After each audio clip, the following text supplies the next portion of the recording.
too scared of water, too scared of water. And I hope that one day you'll find me again. We can run to the top of the mountain. So if I took you back to the place where we first met, would you fall in love all over? Would you fall in love once all over again? So if I took you back to the moment you met me, would you smile like our first kiss? Would you remember when you fell in love with me?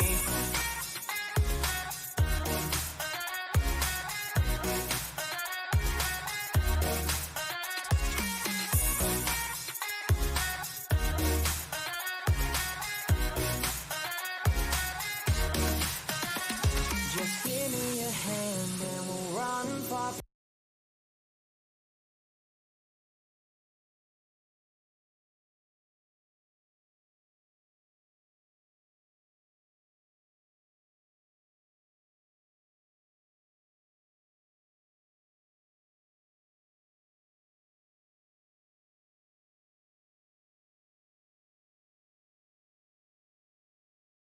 From here, away from curfews you have, and all those things you hold dear.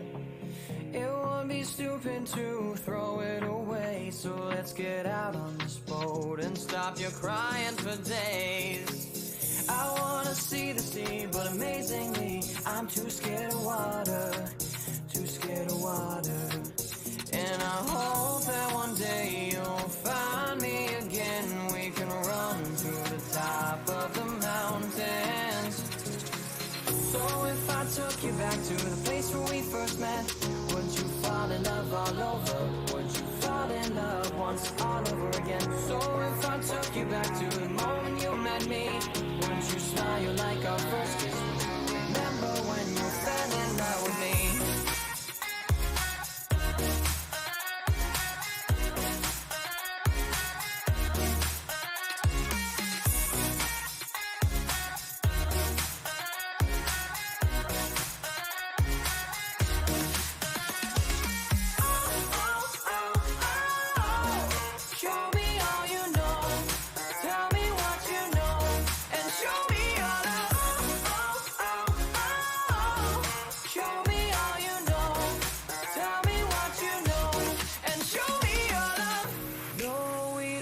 To go far, all we need is to try hard.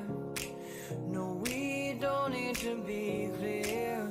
We need our best thoughts held dear. We need escape from here.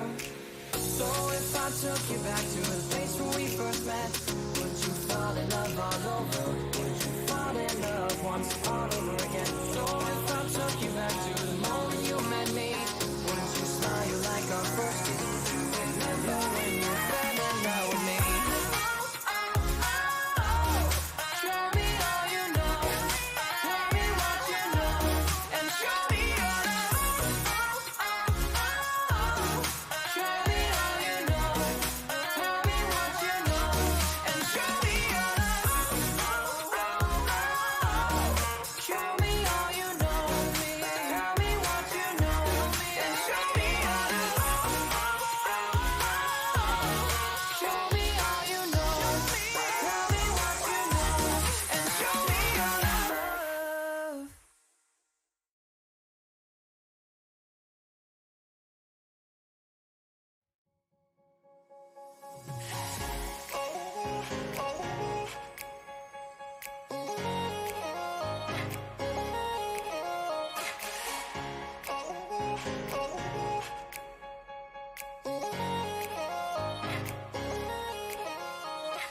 Please don't get jealous of the things I've done, 'cause I have played my way through the better days. I will not be angry if you walk away, 'cause it just proves that you are not okay. I should've known from the start that I was doing something. Ooh, ooh, ooh. I should've known right from the start that it would end in nothing. Ooh, ooh, ooh. I can't help but feel the way I feel when I'm with you. When I'm with you, I can't help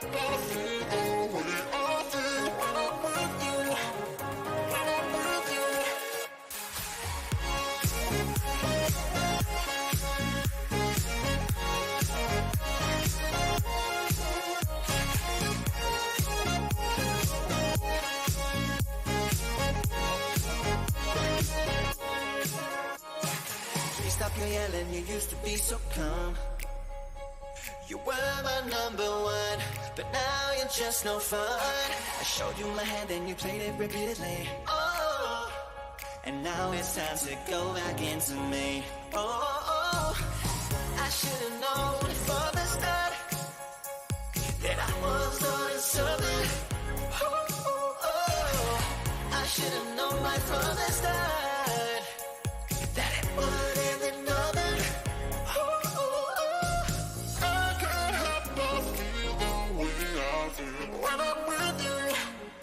When I'm with you, I can't help but feel the way I feel when I'm with you.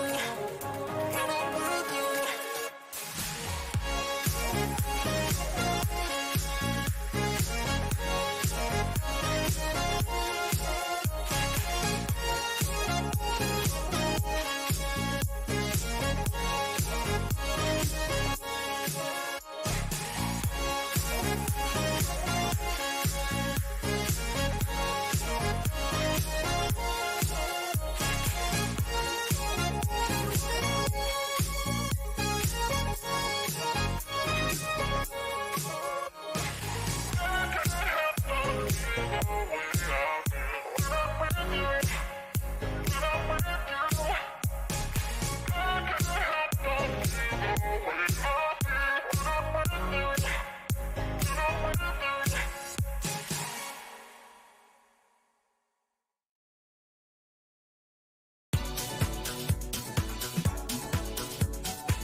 Secretly watching me from afar.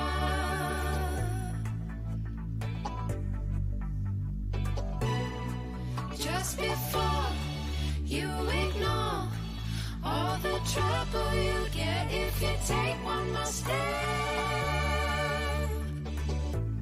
through my door.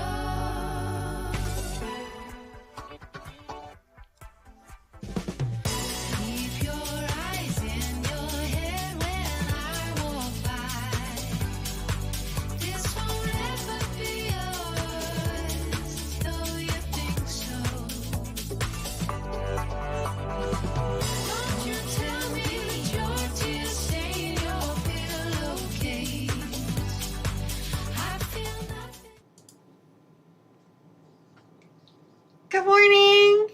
Happy Sunday morning. I hope you guys can hear me okay. It is gonna be a fun day today. So I had an original plan of what we're gonna do today, and then I changed my mind. A woman's prerogative, right? I decided to do something a little bit different. I've got a bunch of UFOs that I really need to get rid of. So I've gone ahead and I've pulled out my walk in the park pattern because there was a couple of people last week that were asking me about it. So I went ahead and pulled that one out, and we're going to finish up that one today rather than start a new project. So first I've got some strips that I sewed up, and so I'll get into that in just a minute. I just wanted to say good morning to everybody. There's been a bunch of people in chat, and I apologize for I was having a little bit of technical difficulties this morning, so I apologize for not being in chat first thing this morning.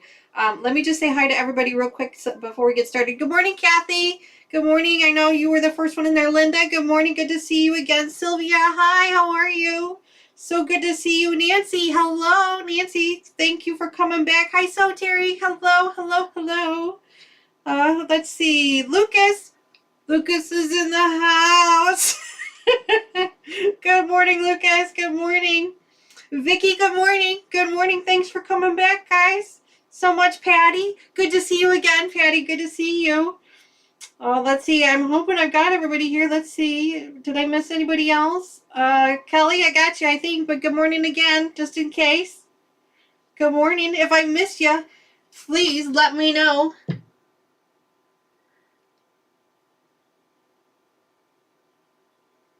Kelly says, I loaded Streamlabs on my laptop, but I can't figure out how to schedule a stream. Kelly, you got to do it in, you start in YouTube. Schedule it in YouTube, and then you can select it from Streamlabs. Good morning, Lucas. Good morning. Yes, so we're going to start on a strip tube project. If I missed you, please say hello again so I can make sure to say hello to you in chat. So we're starting with a strip tube. So this is 3 pieces. Let me turn this down. I'm sorry. So I've got 2 jelly rolls that I started with. Which actually I started with half jelly rolls because I didn't want to make a full-size project. I wanted to only make half the size of a project. So I started with 2 half jelly rolls. One of them is a tone-on-tone black, so it's like a gray on black. And then I also have a pink, black, white, and gray mixture jelly roll. So what I did was I took the solid colored, the tone-on-tone black, and I took 2 of those strips and I sewed a light colored strip in between. Okay, and then I took another one and I sewed the solid colored strip in here and the 2 light ones on the edge. And so I just tried to, I didn't worry too much about what strips I was picking. I just tried to make sure that the tubes didn't have the same fabrics on all of them. And then I went ahead and sewed up both sides. So I've got a full tube here, the full length of the jelly roll, and we're going to sew these up into we're going to cut these up into triangles.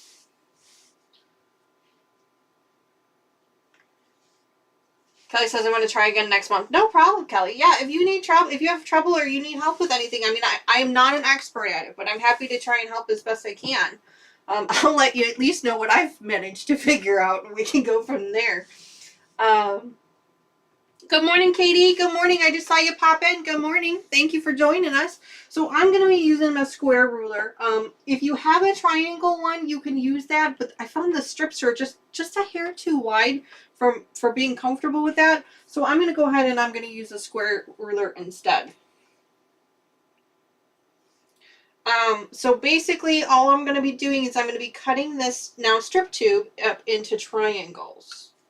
So I'm going to lay this, I've got a line here. I don't know if you guys can see it at all. This is a terrible, terrible light. But there's a line here that runs all the way across. This is a 12-inch by 12-inch ruler, square ruler. And I've got a line here that runs across. Now if you're going to use your triangle ruler, let me pull that one down. You're going to want to use your 9-inch line, and you're going to line that up with your sewing line.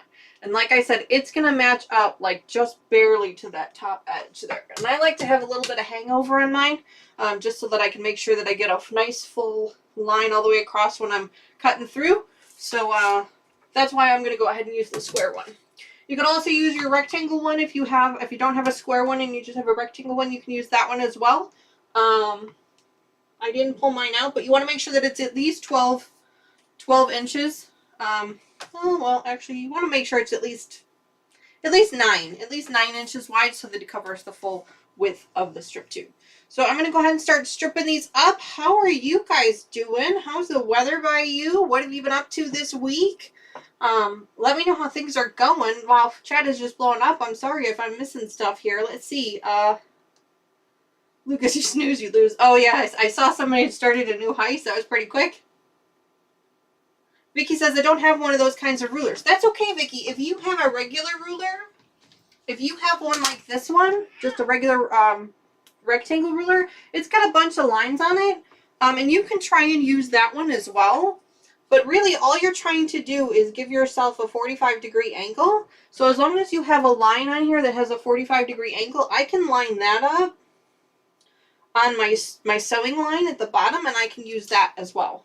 Okay, it's just going to take you a little bit longer, and you're going to have to kind of measure a little bit different. But you can totally use a regular ruler if you've got one. I bought some square ones when I was making a t-shirt quilt, so that's why I used my square one. But you don't have to use a square one. You can use whichever ruler you've got to make a 45-degree angle.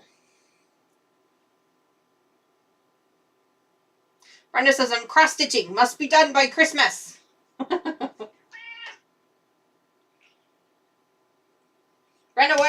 what are you making on the cross stitch? What does it look like?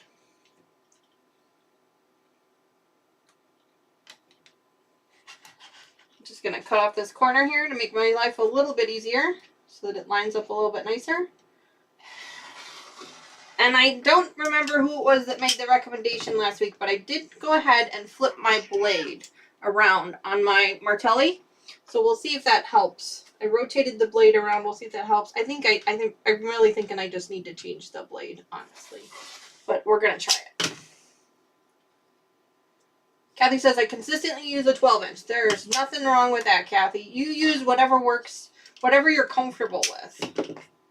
I have a bunch of rulers because I'm still learning. So I use different ones for different things. So now that I've cut that one piece, now I'm going to flip my ruler around and I'm going to line up the line again on the top line and I'm going to cut again. But I got to go back far enough. There we go. I want to make sure that this edge is meeting up with that edge and that edge is meeting up with that one, and we're going to cut again.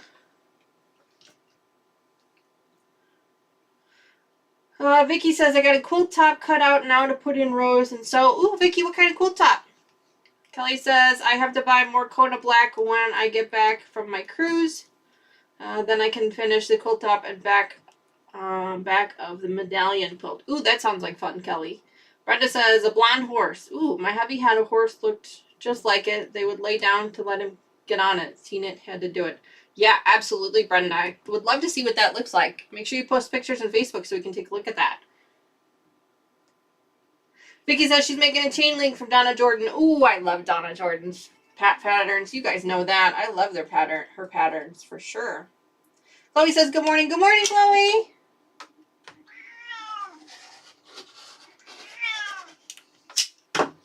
Angel is with us again. She's being annoying this morning. She probably heard me say Lucas's name. Yeah, I think I'm going to change out this blade.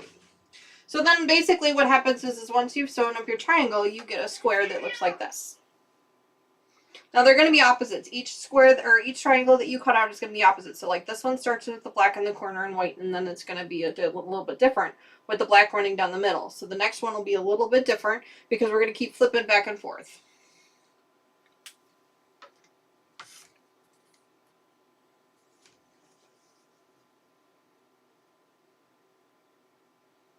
Would probably be easier to cut this if I had a little bit bigger of a cutting space, but you guys know me, I work in small spaces, so that's okay. And as much as I tried, I don't think this blade is going to be working out, so I'm going to have to change blades. Which just looks like it's going to have to be something that I'm going to do right here with you guys, because I don't have time. But first, I have to attend to a cat. So give me just a second. Come here. I know. There we go. All right. Yes, Sylvia, I do need a new blade in this cutter. I agree with you. I tried to flip it around, see if that would help, and it just didn't. So I'm going to actually switch them out right now.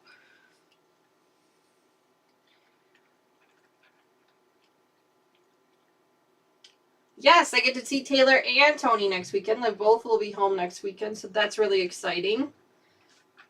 We will be here next weekend. So I'm not 100% sure if I'm going to be able to do a live next week. It just depends on how things are going. The last thing I want to do is monopolize the time that I have with them since they're going to be home for the weekend. I'm guessing you guys are probably understanding of that. I always feel like I'm going to hurt myself with this blade. Let's see. There's the blade. So, busy week at my regular job. I actually have Monday off, which is really exciting. I took the day off. You guys are going to laugh at me. I took the day off specifically so that I could watch the Queen's funeral live. So that's what I will be doing at 4 in the morning, my time. 4 a.m. my time. I will be watching the Queen's funeral.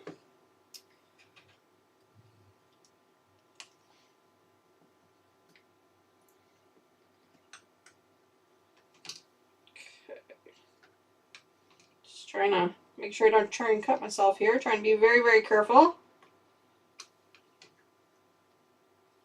There we go. A little drop of oil that I like to put in there just to kind of keep them fresh, I guess, oiled up.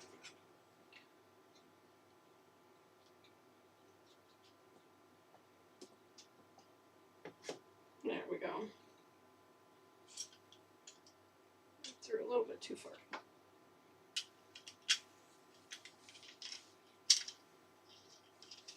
Let's hope a new blade helps. There we go. I should have done this off camera, guys. I thought about it and I decided I was going to flip it over, see if that worked. That obviously didn't work, so now we're back to square one.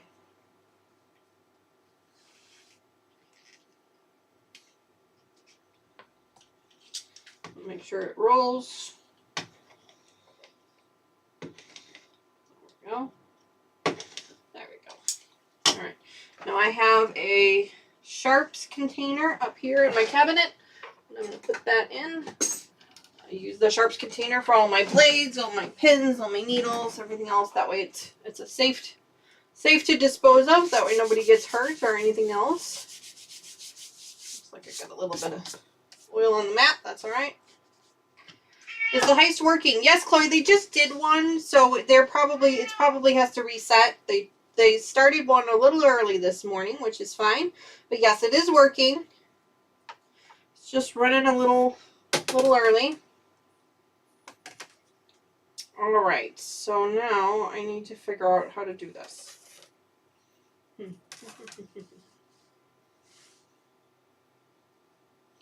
I cut that side. I think I gotta go this way. Yeah, I gotta go this way.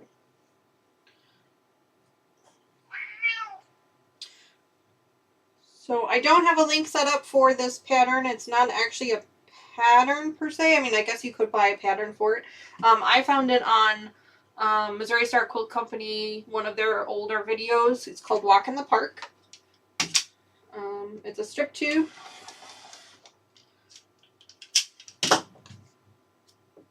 Ah, perfect. That worked much better. Nothing like a brand new blade, right? I've been putting it off because it was a pretty good, decent blade, but it just wasn't cutting it anymore. So, literally, it wasn't cutting anymore. So, just gonna cut these up here.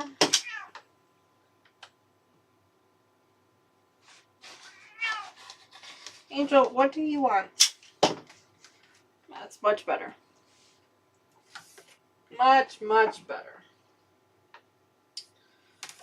So yeah, so I took Monday off of work from my regular job, my full-time job, so that I could watch the Queen's funeral live on television. So I will be up at 4 in the morning. Not really something I'm looking forward to. Yes, Katie says, a brand new sharp blade. Yes. Oh, it is. It's like butter. It's great. Yeah. Yes, it is. It's wonderful.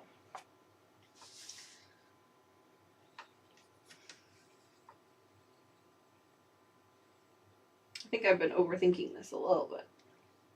There we go.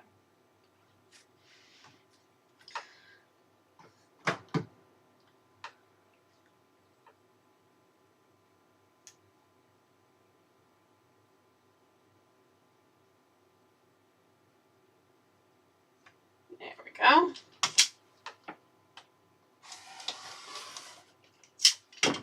There we go. I might be able to get one more. Let's see.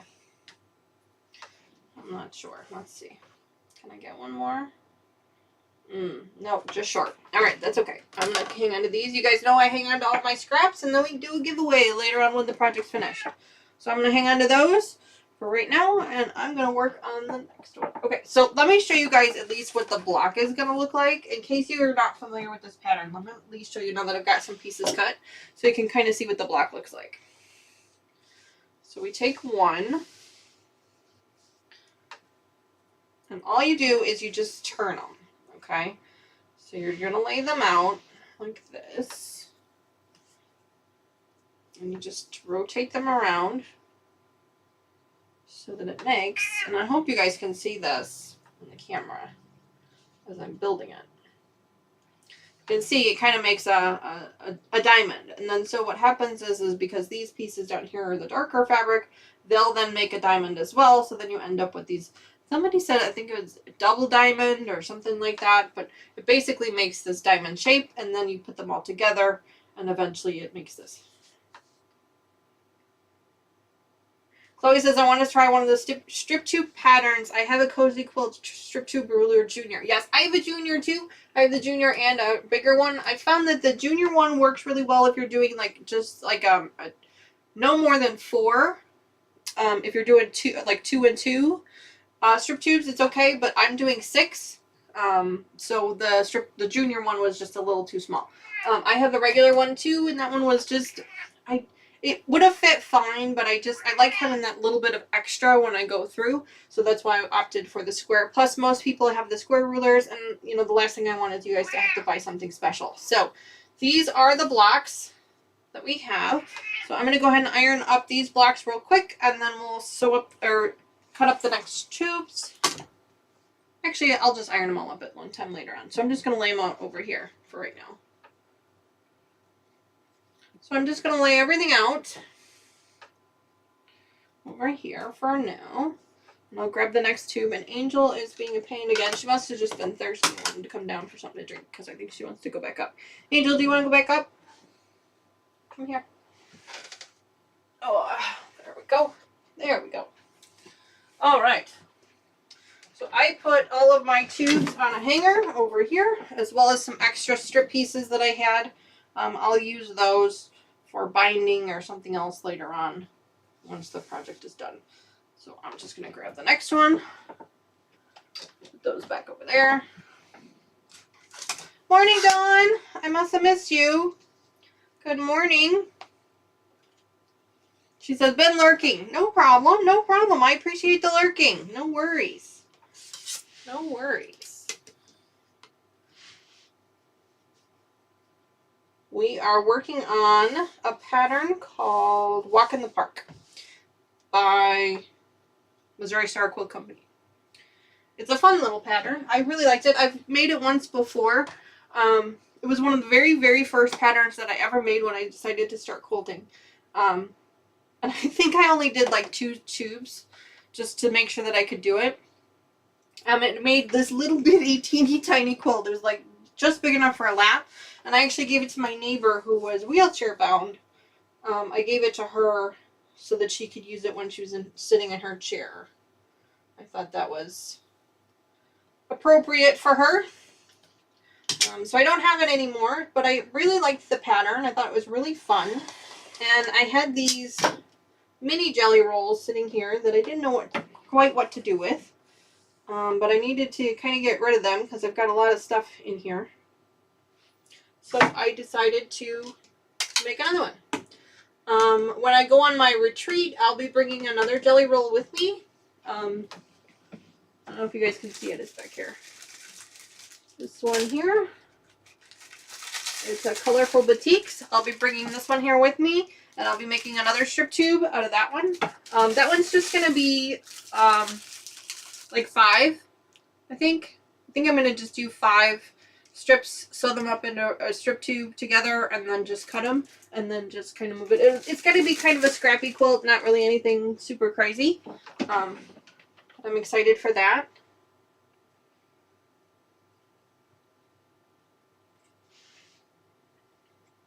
Kathy says, Danny, what's the name of the block? The name of the pattern is called Walk in the Park. It's like I said, it's a Missouri Star Quilt Company. So if you do a YouTube search on Missouri Star Quilt Company, you'll be able to find it there. I don't actually have a printed pattern for it, so I can't give you guys a link to it. It's just a strip tube, quick and easy strip tube project. It's really great if you have a couple of jelly rolls that you just don't know what to do with. It is perfect for that. And that's actually what I used here. So I used a Tone on Tone black jelly roll that I had, and actually these are only half jelly rolls. These are not a full one. I used a Tone on Tone black, and then a pink and gray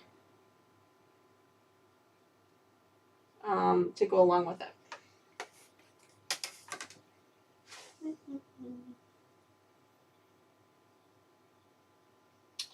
Boy, that new blade really made a difference. Jeez, I don't know why I didn't just change it out earlier. I should have. I have plenty of blades. I was just being stubborn. That's what it was. I was just being stubborn. Should have changed it out before. So, learn from my lessons. Change your blades. As soon as you start to struggle, change it.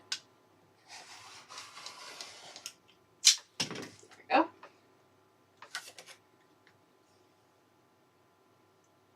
Dawn's hugging the bot already. She's already going to start sucking up to it to hopefully win those heists. Too funny. Too funny. And I had originally planned on starting on a brand new project today. I've got a project I'm going to be working on for probably a little while. It's a gift for a friend that may or may not watch the channel. I'm not 100% sure. I know they know about the channel, but I'm not sure if they watch it or not.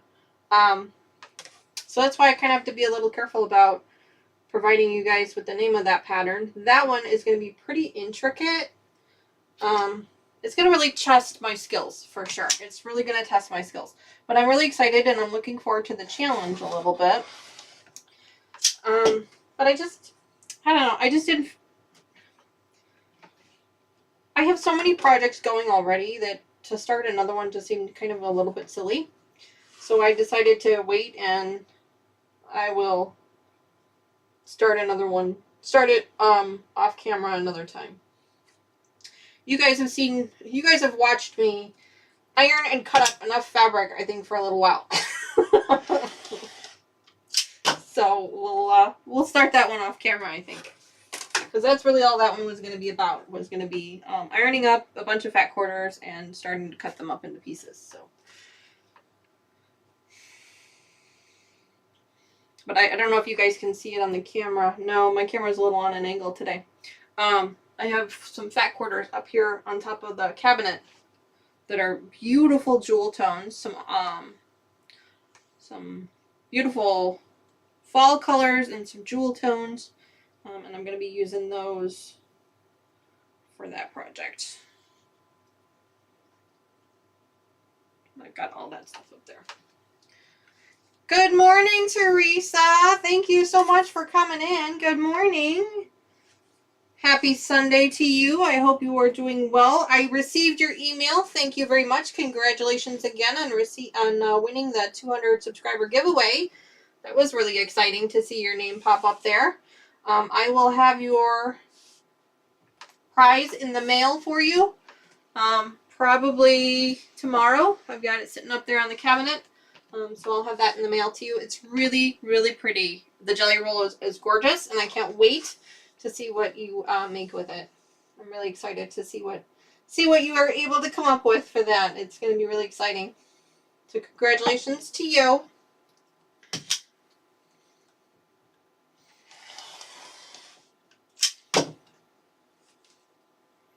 If you are not already following Teresa, please make sure you go over there. If you do !Teresa in chat, it'll give you a link to her channel. She also does live streams on Sundays.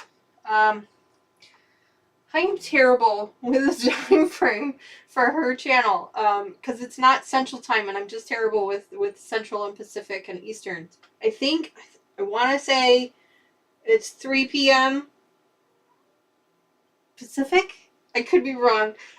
Teresa, I'm sure you can pop in chat and let everybody know when your live stream is again, please. One day I will remember.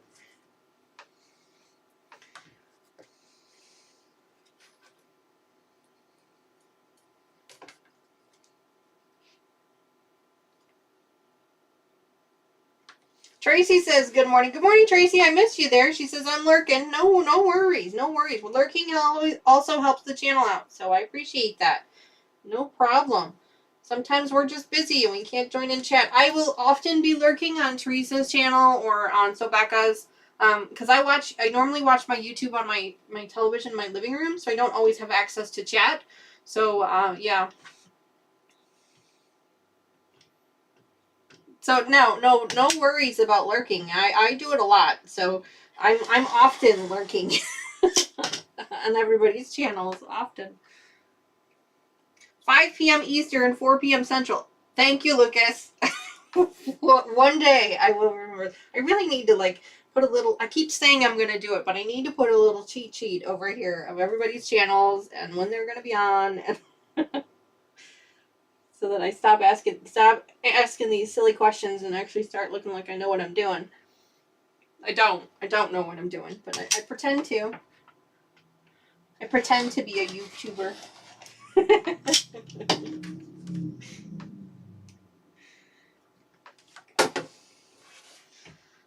So yeah, so I had these extra jelly rolls and I just started sewing them up together one day because I couldn't figure out what I wanted to do, and I've been having a little bit of trouble keeping my motivation up lately. I think it's just kind of normal.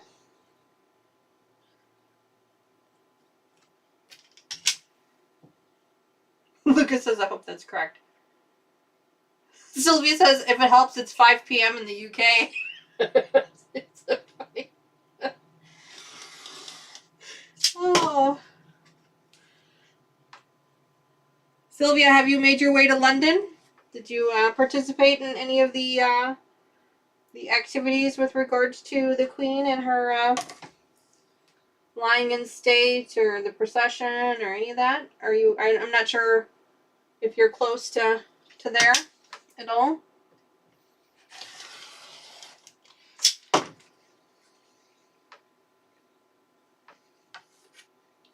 we go.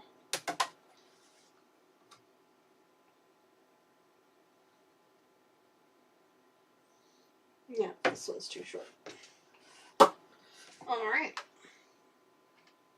Well, there was 2 more. See how quickly these are going? Let me grab these strips off here. The strips go together pretty quickly. If you guys are looking for something just something to kind of get you in your sewing room and doing something kind of, I mean, I don't want to say mind-numbing, but it kind of is. The strip tube project is super quick and easy to do. Like I said, you take 2. It's best if you work with a solid fabric or a tone-on-tone like I did. You just take 2 of the solid ones or the tone-on-tones to 1 of your colored ones, and then you take 1 of your colored ones to 2 of your non-colored ones, and then you sew those 2 pieces up together in a tube, and now we're cutting them up into pieces here. Good morning, Marie! Thank you so much for joining us. It's so good to see you.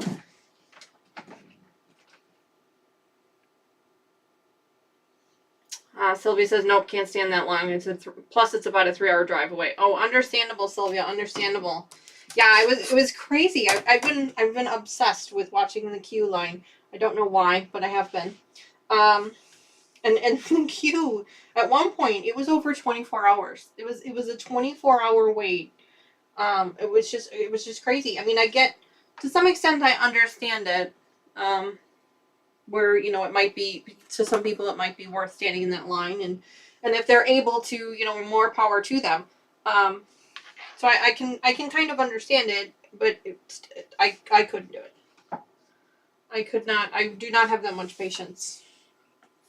So, but yeah, I've been watching all the coverage on it as much as I can.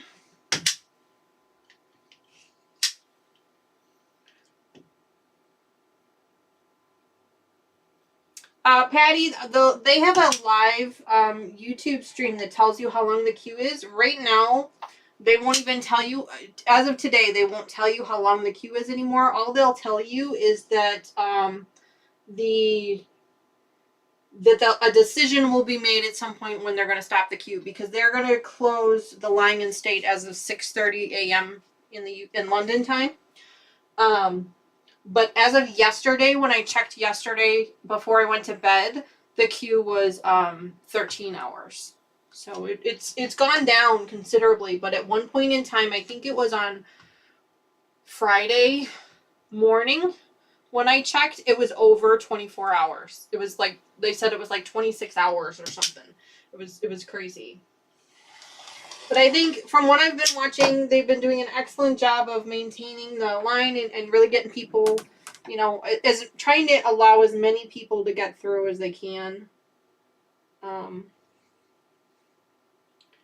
So that's been great to see. They've been doing a great job with that.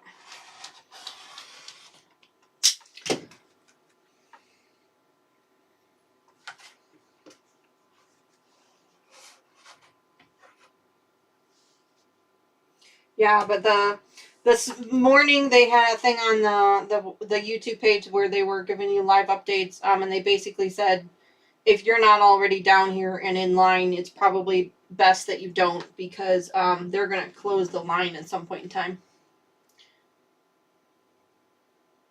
Sylvia says, my cousin went yesterday and only queued for 6 hours, so I think the reports are exaggerating. Oh, yeah, for sure. For sure. Yeah, I'm sure of it. I don't know if you guys saw, but David Beckham was in line, and he was in line for 13 hours. He queued on Thursday, I think he said. And he was in line for 13 hours. Or just over, he said just over 12. I'm sorry, just over 12 is what he said. So, it's definitely, I mean, I would say it's a once-in-a-lifetime thing, but unfortunately, with the ages of the current king and the heir to the throne, I mean, it's probably not going to be a once-in-a-lifetime thing anymore.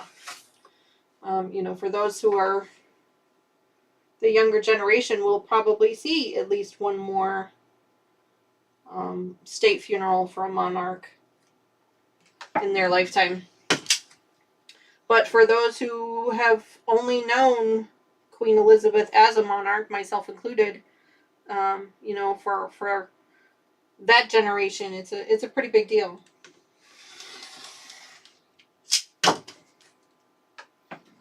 So, and I've talked about it before, but you know, I live here in the States, and we have history. We have, you know, history of things that we've done, but we don't have history like Europe does. You know, we don't have buildings that were built in 1027, you know, things like that. Kathy asked me, Danny, how do you like the Martelli rotary cutter over other rotary cutters? Kathy, I love it. Absolutely love it. It is fantastic. I have a regular rotary cutter that I used for a very long time. And then I watched Sobeka using the rotary cutter. And, you know, she commented on it quite a few times that she really liked it. A lot of people on her channel said that they really liked it. And then I found one pretty inexpensively on Amazon. Gosh, I think it was less than $20. So I thought, you know what, for less than $20, I'll give it a shot. I'll give it a try. One of the big key things that I heard from other users was that it's easier to use this cutter sitting down, whereas other cutters you have to kind of stand up in order to get behind it. And for the YouTube channel, I wanted something that I could cut fabric sitting down. So that's why I decided to try it. And I love it. It is amazing. I cut so much cleaner with it. I feel like I have more control. There's huge safety features on here. The blade is completely covered. So at no point in time am I worried about cutting myself. Whereas with one of the older traditional ones, when you're pushing down, you know, your finger could slip and you could go right onto that blade. And that's something that kind of always concerned me. So it's completely enclosed. There's no way. They make left-handed and right-handed versions. The blade is, you know, to change the blade out is it's a little bit more complicated than a regular, you know, just pop the button and push it down kind of thing. It's a little bit more complicated than that. I actually, at one point, took the whole thing apart on accident. I didn't mean to, but I took the whole thing apart and had to put it all back together. But it's really not hard to do. It's just a little bit more complicated. And it is more difficult because it is completely enclosed. It is a little more difficult to clean it out because, you know, you get fuzz in them. You know, you get the lint and stuff in them. So I had to take this one apart a couple weeks ago and clean it out completely. But, you know, it's the same thing with your machine. You know, you take that apart and you clean that. But, yeah, no, I absolutely love it. If you're thinking about getting one, if you could find one inexpensively, you know, like on Amazon or someplace, to give it a try. I recommend that. I absolutely recommend giving it a try.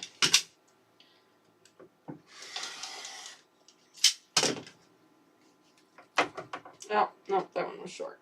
Okay.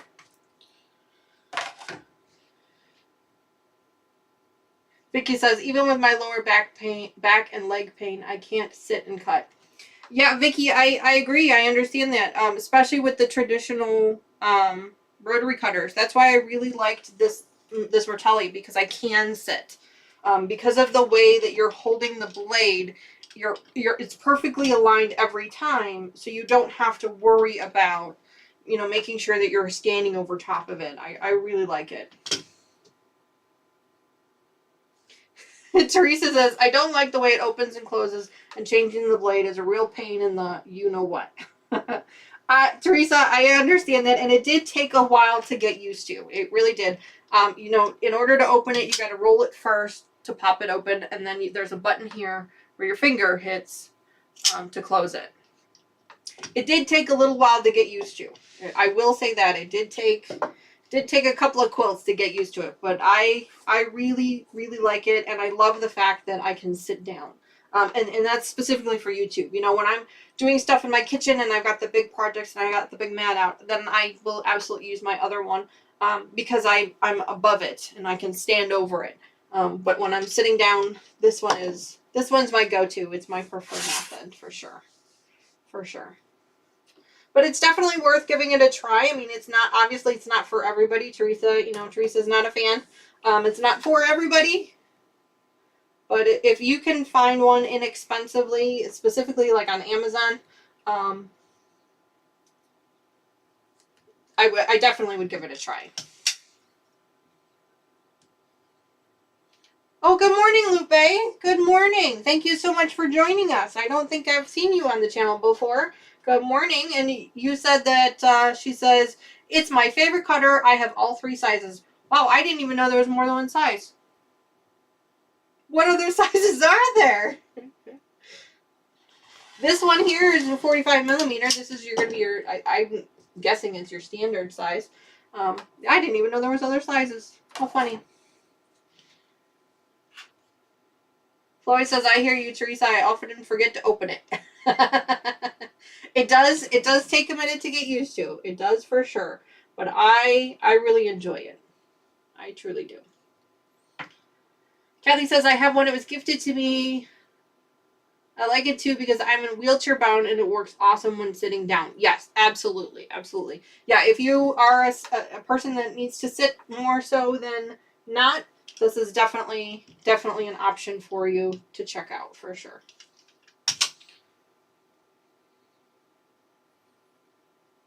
Sylvia's hugging Streamlabs.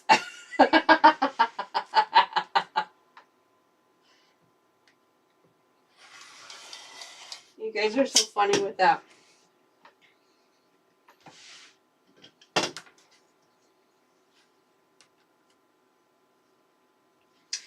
Kathy says, yes, Marie, I was gifted the Quilter Select Cutter, and I love it. Works for both right and left-handed people. Ooh, that's interesting. I don't think that I've ever seen that one. Marie says she uses a 60 millimeter. Okay. I've thought about getting a larger one, especially with the larger pieces that I've been cutting lately.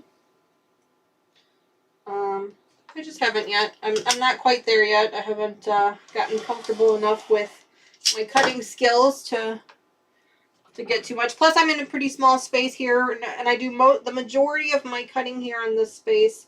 I do have a larger mat that I will put on my kitchen counter if I need to for large projects. But for the most part, I just try and do whatever I can here.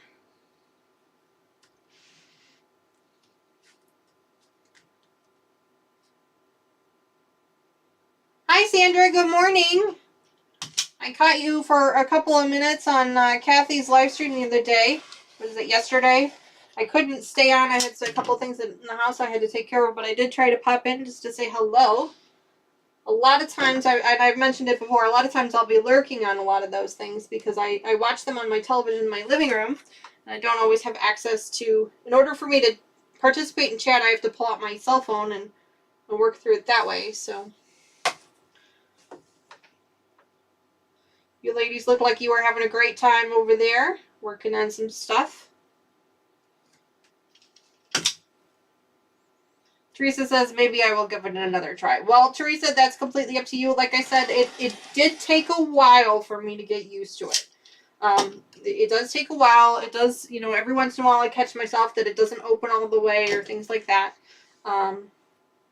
You know, I like it. I enjoy it. I think it works really well for, especially for those that are sitting down.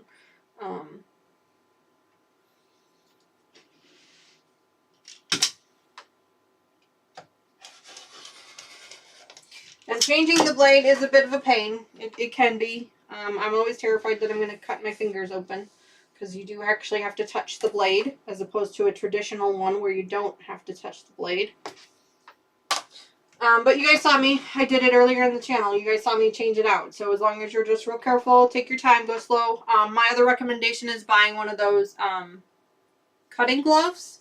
I have one in my kitchen for when I'm sharpening my knives, but it's just a cutting glove. That way you're not going to cut your fingers on it. I recommend that as well.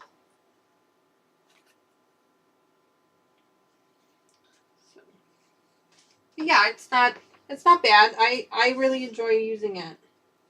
I think it does a great job, especially when the blade is sharp. When the blade is sharp, it works much better. It works much better. And something that I learned just recently is that when I received it, the blade was super tight on here, and I just assumed that that's how it was supposed to be. So I was rotating the blade manually, and then on this channel, actually, someone said, no, Danny, the blade is supposed to turn on its own. So I actually figured out if I loosen the screw a little bit and let the blade move on its own, that it does work a little bit better. So that's the other trick I have, is make sure that the blade spins really freely. Just like it should on all of your other traditional cutters.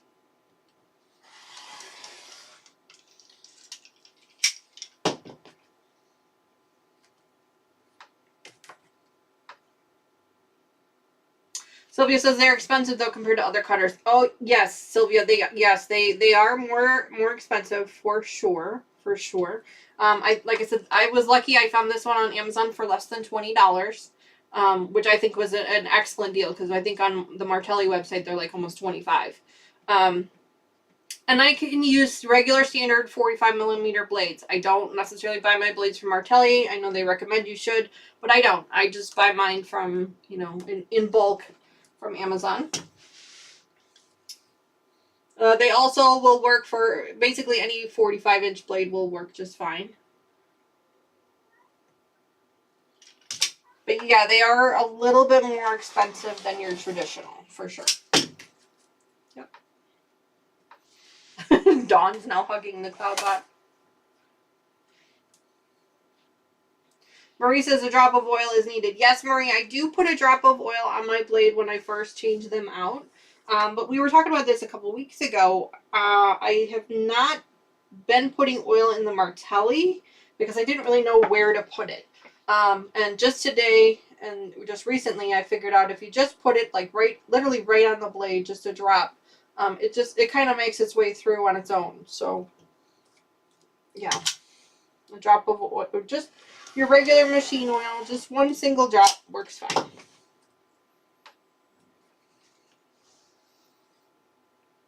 Yeah, we were talking about that a couple weeks ago, I think.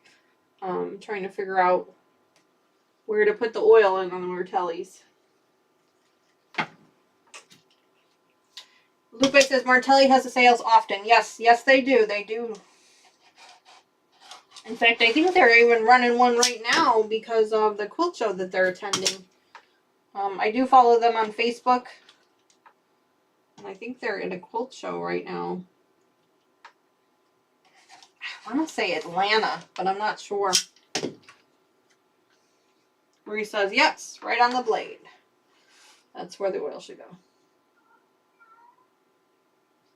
Vicky reminding everybody to give a thumbs up. Thank you, Vicky, for that. That does help the channel out tremendously. The channel has seen so much growth in just the last 2-3 weeks. It's been amazing. It's been absolutely amazing. I'm slightly intimidated by it, to be honest. I'm really grateful, but also slightly intimidated as well, because I feel like now I actually have to figure out what the heck I'm doing. But yeah, it's been great. And that's all thanks to you guys. Participating in chat on the live streams and liking the videos and participating in the premieres and just watching videos. That's all because of you guys. So thank you.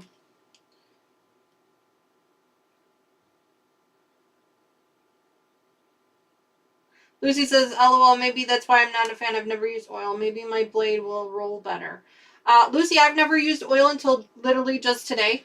I used oil on my traditional blade cutter before, or fabric cutter before, so I have never used it on the Martelli before.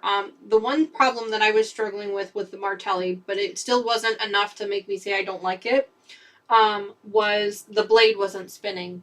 And that's because I had the screw too tight. So I have the screw pretty loose right now. It's not loose enough that the blade's going to fall out. I'm not worried about that. It's pretty tight in there. But it's loose enough that the blade actually spins now, which has helped tremendously. And the oil, I'm thinking, will also help as well. So the oil is something new, something I've never tried before. But yeah, I'm sure that will help as well. But definitely keep this screw loose. I thought it needed to be like super tight like the other ones would be, but it doesn't. You actually want to keep it pretty loose. It's actually like kind of wobbly here. And that's because you want that blade to be able to spin. So that's something I learned. Learn from my mistakes.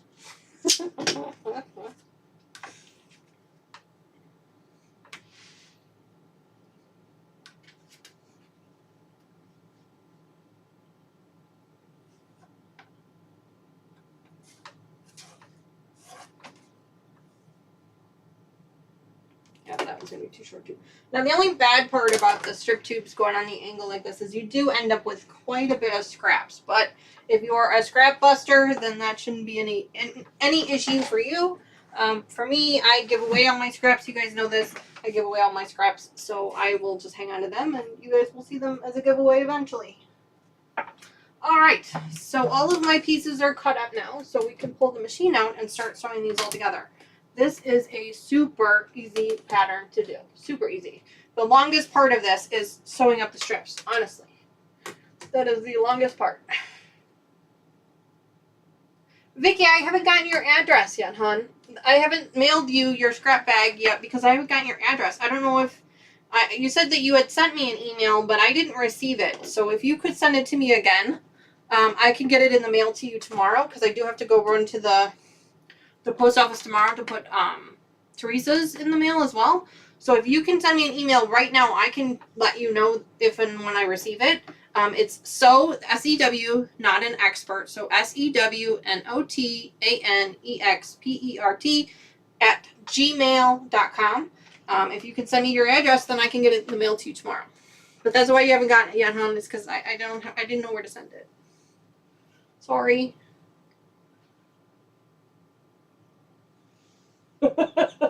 Lucy says, Danny, I have many loose screws, but I'll try that tip. That's funny, Lucy. That's funny. Oh, I have a lot of those too, Lucy. I have a lot of those myself. I feel you. I understand. Too funny. Too funny. Alright, so I'm just going to iron these all flat real quick. And then we can start sewing them up. Thank you, Lucas. Oh, geez. Vicky put her address right in there. Lucas, if you could grab that address and then throw it in an email and then delete that. That way it's not in the... I don't want people's personal addresses in the chat box. That's for security reasons. If you could do that for me, that'd be great. And I'll get that out there.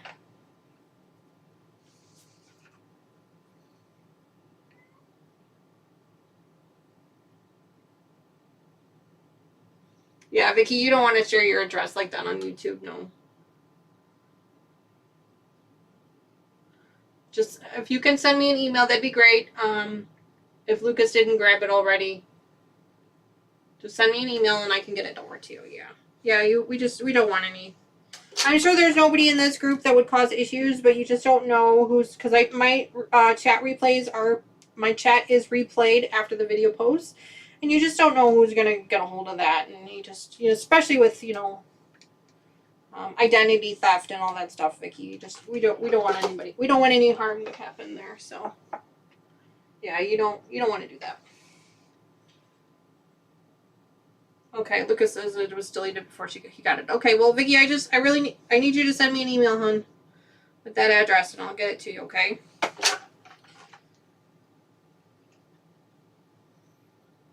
No worries, Lucas.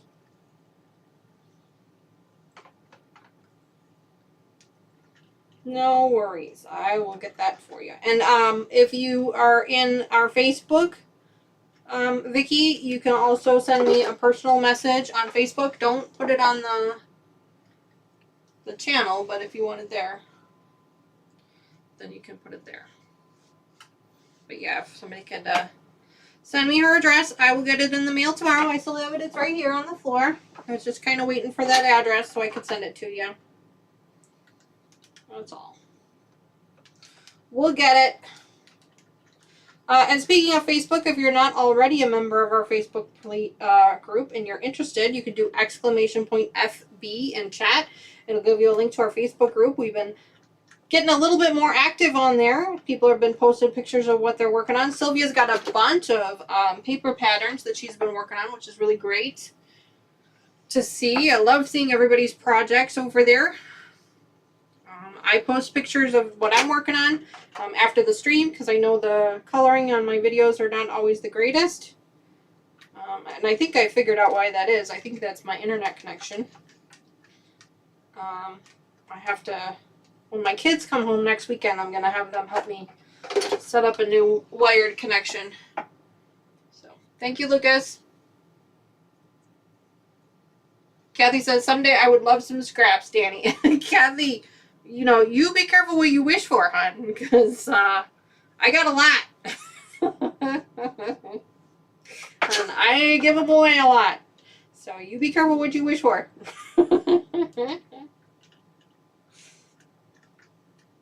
And Kathy, you're in Canada, right? Because that was one of the issues, was that I couldn't ship into Canada. But I'm working on that. I actually am working with my employer because they ship internationally all the time.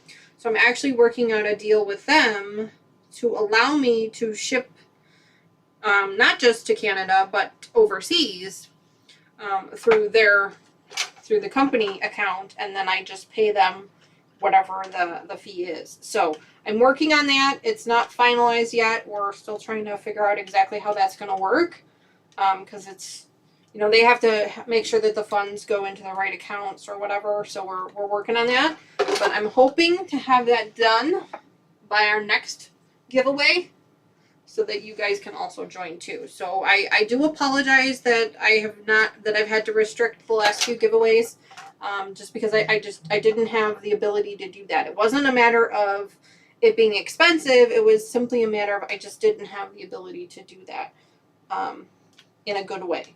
But I'm working on it. And hopefully I will have that set up. In fact, I know I will have that set up by our next giveaway because I don't plan to do another giveaway until I have that set up because I feel bad. So you will have the opportunity to win scrap fabrics soon. Very, very soon. Kathy is not in Canada. Oh, she's in Washington. Oh, well, then that wasn't an issue. But maybe it was Kelly that was... One of the other YouTubers is in Canada. I know that. And so I wanted to make sure that I got that figured out. So yeah, Kathy, you will have your opportunity to win more scraps. Not today. Obviously, I'm not doing a giveaway today.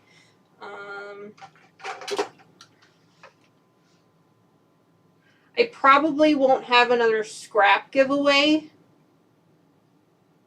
for a little bit. Because we haven't really finished any projects recently. I've got some scraps from the Tower Bridge project, but I haven't finished it yet.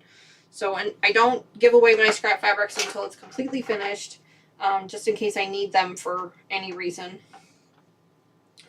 But I probably won't be doing a giveaway again on scrap fabrics until it might be mid-October before that happens. because I have to get the borders on that one. Kelly is in Canada. Oh, okay. I knew one of them was. Kelly and Tracy are in Canada. Okay.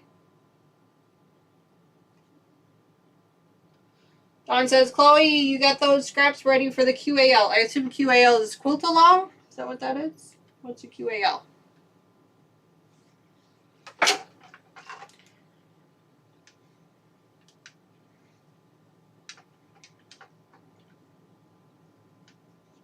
Oh, I did get an email. Let me just check and make sure that that email is what I think it is. Give me just a second here. I want to make sure I got what I need. Give me a second. Yes, I did. Vicky, one of the ladies sent me your address, so I will get that in the mail to you tomorrow. I have to run to the post office tomorrow to put Teresa's in the mail anyway, so I will mail them both off tomorrow to you, so you will have them. And then you will have lots and lots of fun stuff, because that one is huge. That one is, there's a lot of fabric in that container. It's very rare that I have that much extra fabric from a project. But I had to buy extra fabric. I don't know if you guys watched those videos, but I actually had to buy extra fabric because we had run out. So we had run out of, I needed more fabric than what I had, so I actually had to buy more, so that's why I had so much extra.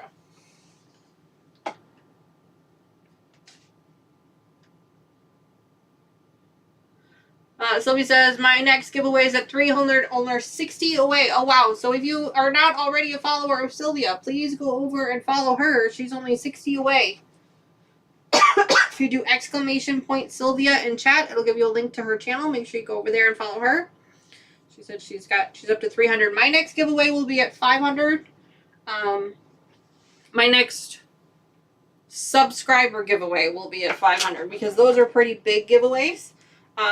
So that will be at 500, but I do a lot of smaller scrap giveaways as we finish up projects. So I know that we will have our So Sweet project done in probably November or December. So I know I'll have one for that. And then the Tower Bridge project, I'm working on that one too. And then obviously this one that I'm working on, and then I'm going to have 2 or 3 more after my retreat in October, so I'll have to wait and see how that goes. But yeah, if you haven't already followed Sylvia, please make sure to go over there. Give her a follow. We want to get her up to 300 if we can.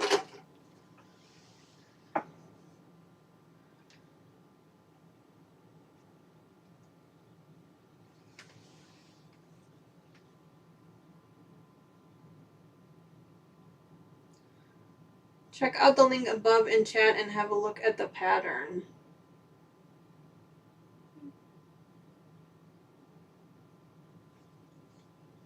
Lost again.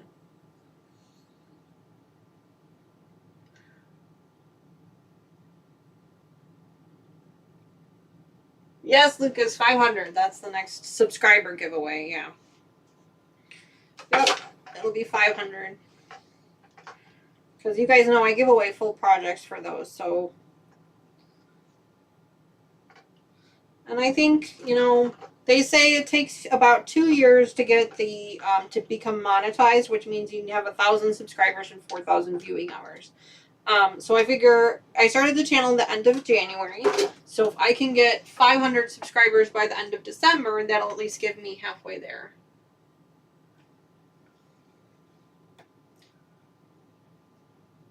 Sylvie says, well, that hug didn't work.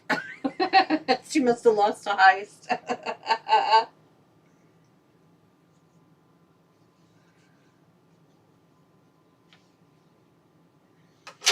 Speaking of heists, don't forget, you can also trade those points in for random fat quarters.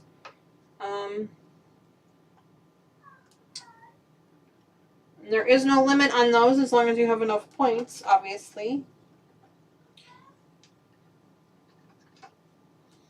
I think the first one is 7,500.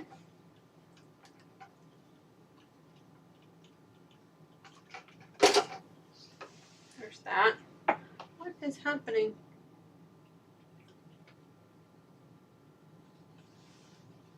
Kathy says, I'm trying for 400 on my channel. Well, then we need to help you out, Kathy. If you do exclamation point Kathy in chat, if you haven't already, make sure you go follow her over there. Get her up to 400. That would be great. She does a lot of live streams. Her and Sandra are on the live streams together, which is really fun. It's like a Zoom call. It's really fun. I popped in really quickly yesterday. I had some things I had to do, but I saw they were on, so I just popped in real quick to say hi. I did not get the opportunity to watch the full stream, but I did go in and say hello.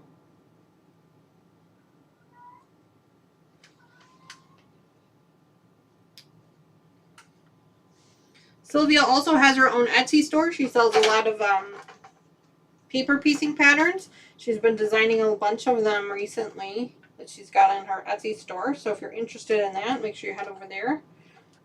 I do not have a link. I don't think I have a link to her Etsy store on my channel.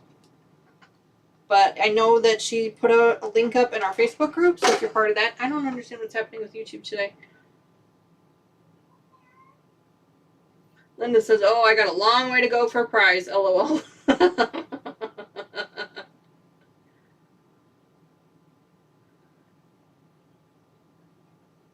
Well, I thought I changed that FAQ order to 7,500. I think I did change it to 7,500, and I forgot to change the text to 10,000. I don't know. Well, it says 10,000 there, but it should be 7,500. Sorry about that. I dropped it, and I don't know what happened there. Yeah, it's a little bit of a stretch, but you know you got to make it a challenge. Gotta make it a challenge. Plus, you know, it's free shipping too, so we gotta take that into consideration as well. And I always end up throwing something in there. You know, it's like I tell you guys what I'm gonna give away, and then you always end up with a little bit of something extra. There's usually something in there. Yeah. I'm glad you guys have fun with that ice cream, though. I'm really glad. So I'm just pressing up all these blocks here, and then we can start sewing them up. What time is it? Oh, we got about an hour. Okay. I'm just sitting over here chatting, working away, not even paying attention to what time it is.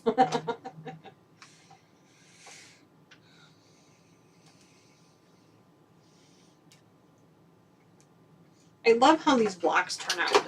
They're so crisp and clean and just so pretty. Aren't they just so pretty? The way the blocks turn out. I love how they turn out. We always have a blast. Me, Sandra, Susan, and Diane. I can't say that I've met Diane yet. Or Susan.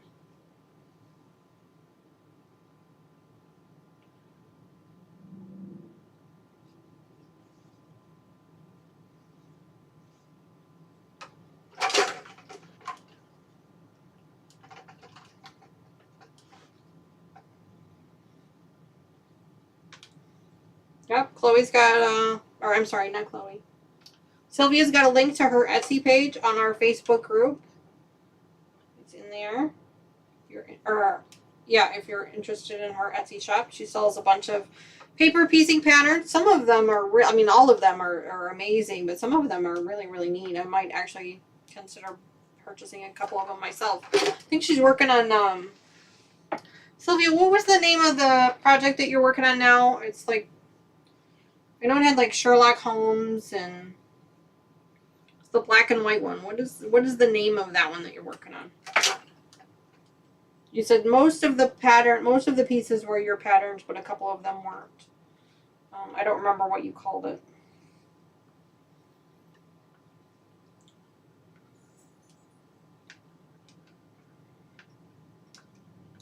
I'm really gonna like this quilt, I think.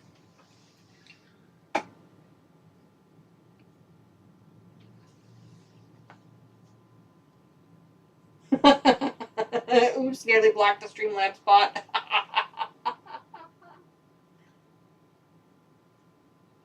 Marie says linked is not working. Yeah, YouTube won't let us send links, Marie, in the chat box. So you guys will have to communicate that in another way, either via email or you can go on our Facebook group and you can share the links there.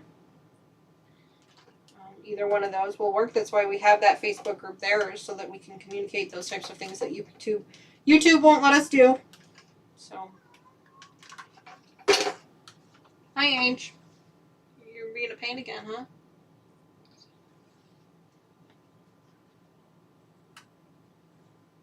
Dawn has a blog.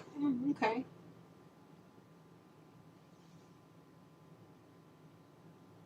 Sylvia says the only one that wasn't mine was the Sherlock one. Okay.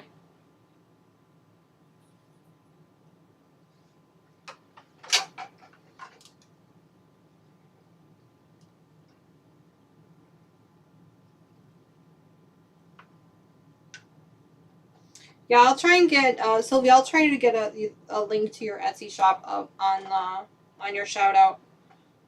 Lucas, if you could add as a note for me to add Sylvia's Etsy shop as a link in her shout out. I'll try and get that added, so then that way it's a little bit easier for people to get to it. And if any of the other creators that are watching me, if they have their own Etsy shops, please make sure I get links to those as well, and I will be happy to include those as part of your shout out.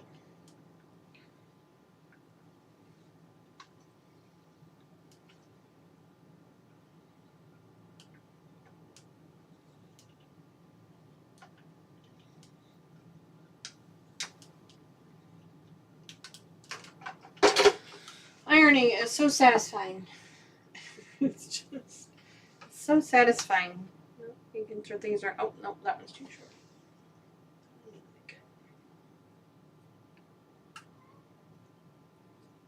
Yes, Sylvia is very, very, very talented. Much more talented than I am, for sure. Yes, very, very, very talented. Like I said, if you're a member of our Facebook group, she's been posting pictures of it up there, and they're just incredible. Just absolutely incredible. She's super talented. Super, super talented. Much more than I am, that's for sure.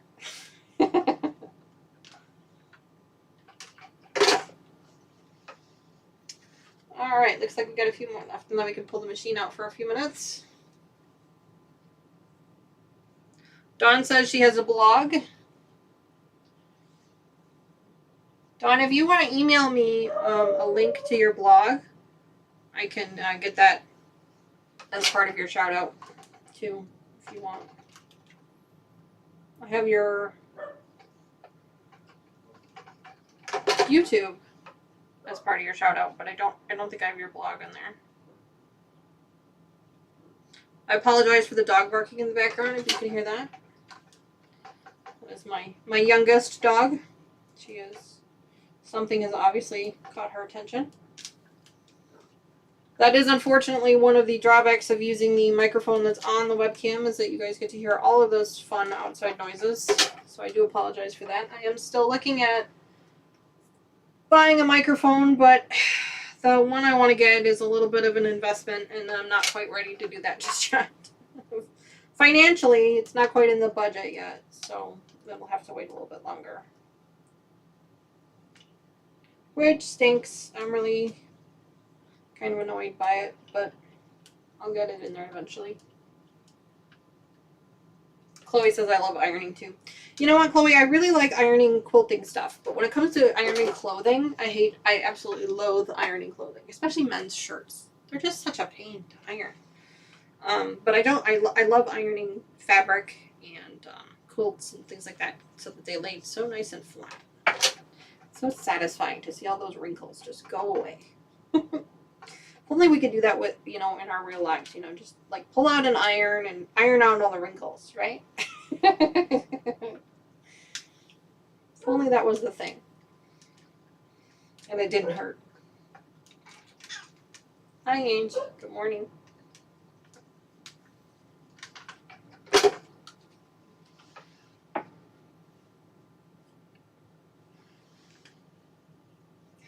My email will probably get put in spam. Oh, I will check for it, Dawn. No worries. I'll check for it. If you're on our Facebook group and you want to put it in there instead, you can absolutely do that. And then I can pull it out of there too. If you're on the Facebook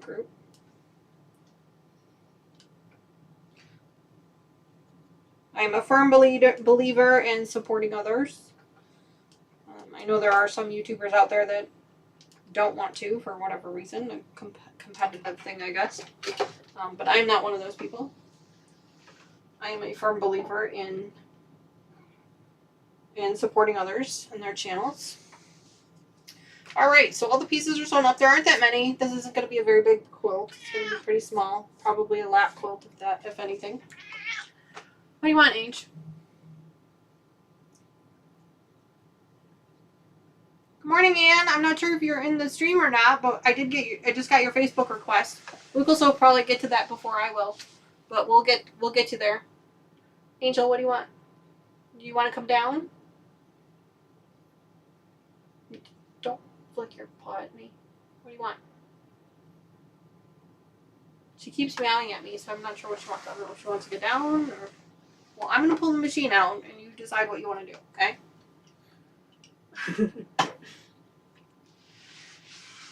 Kathy says, what kind of doggies do you have, Danny? I had a beagle, and I miss him so much. He was a baby boy. Oh, I grew up with a beagle. My mom actually has another one now. She had one before when I was younger. I was in high school. They're cute, don't get me wrong, but they're a pain. My goodness. They're really hard to train. I have 3 dogs. I have a soft-coated Wheaten Terrier who is medium size. She's about 35 pounds, so she's about medium size. And then we have 2 smaller ones. We have a Peekapoo. No, I have a Shih Tzu, sorry. A Shih Tzu, who's part Shih Tzu, part teacup poodle. So she weighs a whole whopping 7 pounds. She runs the house. And then I also have a Cavachon, which is a Cavalier King Charles Bichon Frise mix. That she's our youngest. That's our baby. That's Ivy. If you watched my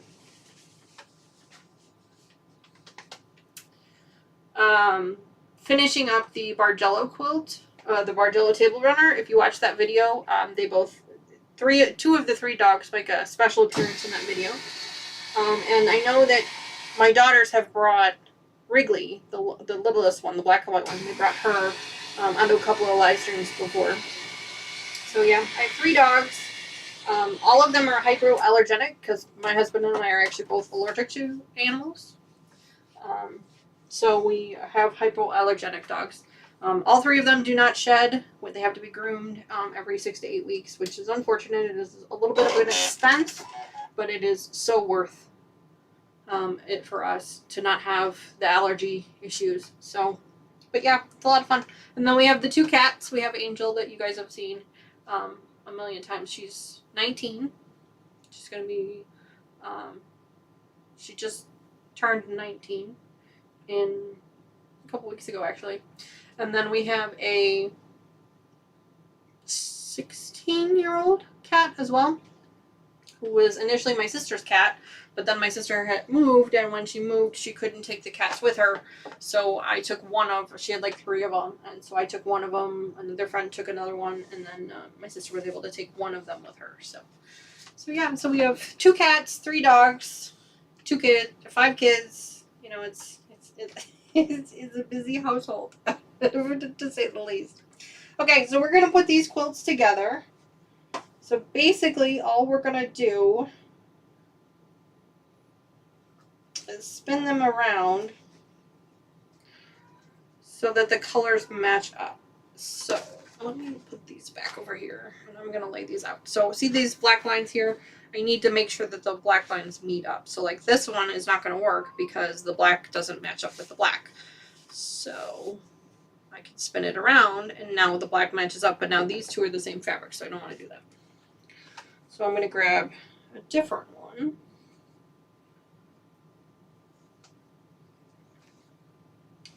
Here. Sylvia says, I have a Stafford Bull and this wee looking after daughter's Sprocker as well.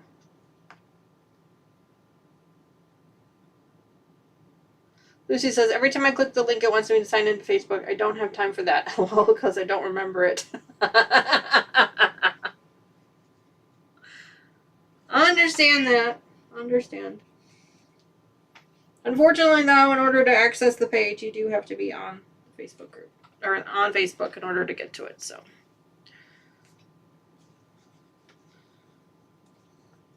maybe look at it later. Alright, so I'm just trying to grab. I'm not stressing out too much about it, but I'm trying to grab different pieces here. Let's see what we got. Grab this one. Alright, so this is our first block. So this is what the block actually looks like. And then you put, well, I mean, technically this is the block, but if you put them together like this, then when you sew them all together, then eventually they make a pattern. So basically you're just putting one this way and then one that way, and you're just kind of alternating. So I'm going to sew these two up together, these four up together, and then we'll get moving on.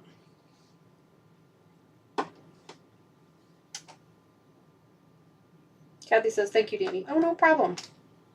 I love my animals. I'm happy to share them with you guys.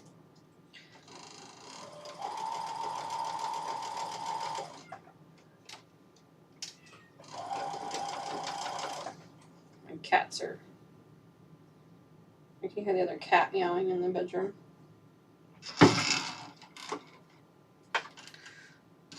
Dawn says, email sent Danny. Okay, thank you, Dawn.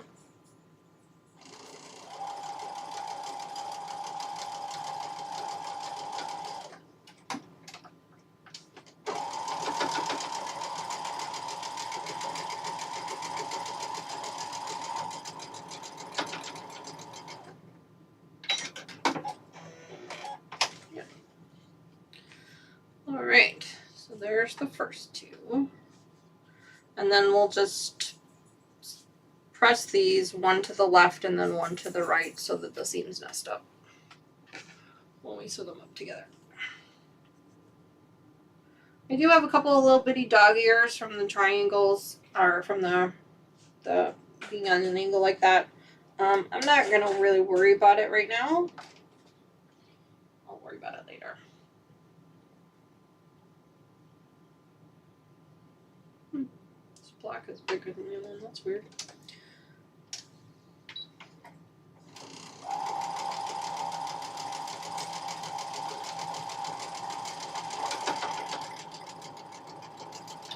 So I'm just going to sew these pieces up together now. Like I said, this particular quilt is super easy to make if you've got some spare jelly rolls sitting out there or some spare yardage fabric that you just don't know what to do with. This is definitely a pattern that's really, really super easy to follow. Super, super easy to do. And, I mean, it gives you a beautiful design with, like, very minimal effort. Very, very minimal. As long as you can sew a 1/4 inch seam on your strip tubes and then, you know, put the pieces together, then it will work just fine for you.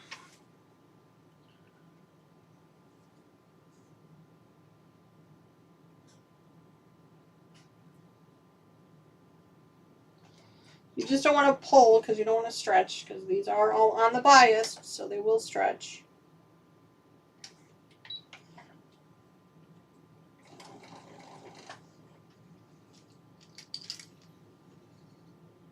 Kathy says, I have a cat and 2 guinea pigs. Oh, guinea pigs are so much fun. My dad had one when I was growing up. It was a lot of fun. Come on. There we go. There's a little bit of bulk in that corner there, and my machine does not like bulk. It's not great with bulk. But, you know, I can't really afford a new machine, and this one works fine normally. So I think the feed dogs on it are just not as strong as they should be. I'm considering taking it in to have it maintenanced, seeing if maybe that helps at all. To wait and see.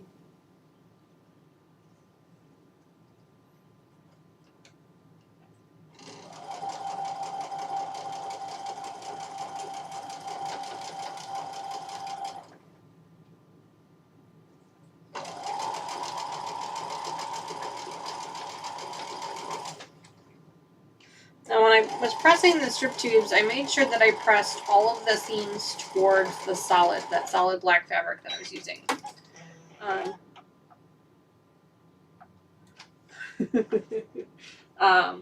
So now when I'm doing these, putting these pieces together, the seams kind of nest up a little bit. So, all right, so this is what the block looks like.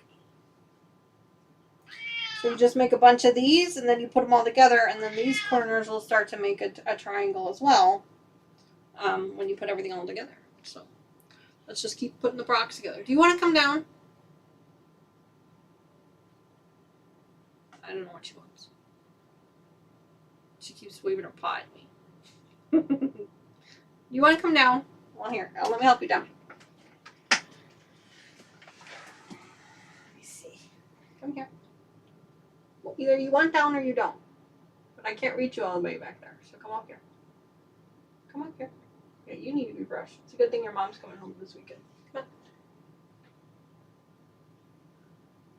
on. You gotta come down. Come on. I don't have time right now to pet you. You have to come down. Come on. Here we go. There we go. There you go. Oh, yeah. Okay. Sorry. I was missing some things here.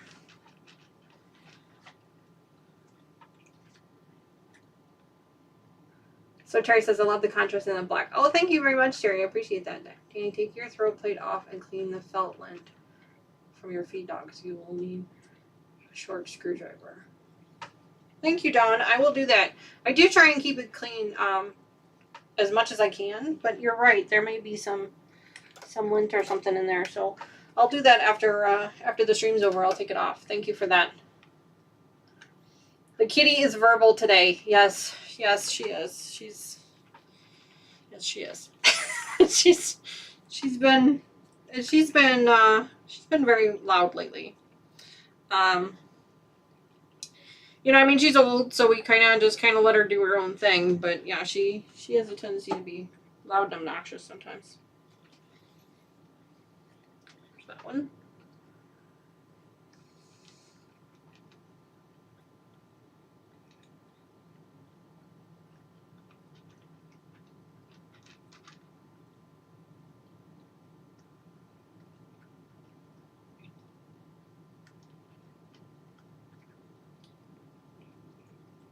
So Terry asked me, Danny, what type of machine are you using? I forgot the last time. No, it's fine. It's a Baby Lock. It's called a Quilter's Choice Baby Lock. It doesn't actually have a model number, which is weird, right? It should have a model number. But it's called the Quilter's Choice. I bought it used on eBay. It's I did some research on it. It's like from 2016. So it's an older model. It's definitely not one of your new models for sure. But it does the trick. I really like that. I wanted a thread cutter. I wanted a Baby Lock and I wanted a thread cutter. So when I was looking for a machine for myself, I have a Brother already that I really like, but it didn't have a thread cutter on it, and I really wanted one. So I did some research on eBay, and I actually found this one at a really great price for what I considered a really great price for what I wanted. And so I snapped it up. Yeah. But it's a good machine. It just doesn't do really great with bulk. And I don't know if that's the feed dogs that I'm using or the pressure foot plates that I'm using. I don't know if it's the feed dogs. I'm not really sure what it is. I think that the feed dogs just don't come up high enough. And I've tried to like check to see down here if it's maybe like not pushed up all the way or something, but it seems like it's up all the way. So I think I just need to take it in and have a professional person look at it and maybe fix it that way. Or, you know, I really don't want to have to buy a new machine, but it might come down to that at some point. So, but I have two Brother machines, and then I have the Baby Lock, and then I also have a really, really, really, really old Kenmore. I think it's a Kenmore. I'd have to look. It's at my mom's house. It's in my mom's basement. It actually doesn't sew anymore, So it kind of got put away, and I probably need to do something with it. I just haven't. But I really like the Brother machines. I know some people are like, oh, you know, they're cheap machines, and you know that's their opinions. I like them. I think that they do a great job for what I need them to do. And Baby Lock is a brand of Brother. I don't know if you know that or not, but they are a brand of Brother. They are their more elite machines, I guess we will. So that's one of the other reasons I really like the Baby Lock. I thought about maybe a Juki. I don't know. I haven't really decided on anything yet. I don't really need a new machine. This one works. It just struggles a little bit sometimes. So.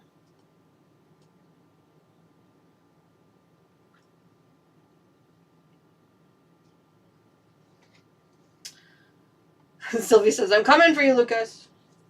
Dawn says, sewing mechanic too, even on the embroidery machines. Oh, I didn't know that, Dawn. How big is your block, Danny? I don't know. Let's look. It's an excellent question. I am not sure. Let's look. Let me pull up my bigger thing here. Let's see. It is...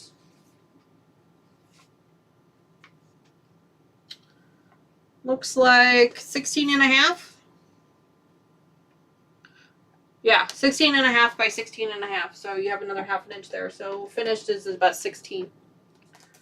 So there you go. I've answered your question. Dawn says, oh, it's an adjustment. Baby Lock. Is this... what Baby Lock is this again? I will look up the manual. I have the manual. Like I said, it's the quilter's choice. Let me see. Hold on. What did I do with the paperwork for it? That's back here. Give me a second. I could give you the exact one. Give me a second. It is... I have a serial number. It's a model BLQC2. I have the instruction manual here. I can look and see if there's an adjustment. Honestly, I haven't looked really hard. It should look a little bit harder than I have been. But I think it's just the feed dogs. I think the feed dogs just need to come up a little bit more. That's just my opinion. I'm not a mechanic. So that's kind of why I was like, I should probably have somebody else look at this that actually knows what they're doing. I know enough to like change out the needles or clean everything out and vacuum everything out and put a little bit of oil where it needs to go, but I'm hesitant to actually take anything apart. I'd much rather have somebody else do that because I'm terrified I'm not going to be able to put it back together. So. But yeah, I mean, if it's something simple enough that I don't have to take a bunch of stuff apart to get to it, I'm happy. I'm okay with that. I'd be okay with trying to fix that. But yeah, it struggles a little bit with the bulk. It doesn't. It gets caught up on it sometimes. Chloe says my daughter has one and it's nice. Yes, I do. I really like it. Like I said, I was looking for something with the thread cutter on it that wasn't super expensive. Because I wasn't really ready to spend the $1,000 on a new machine yet.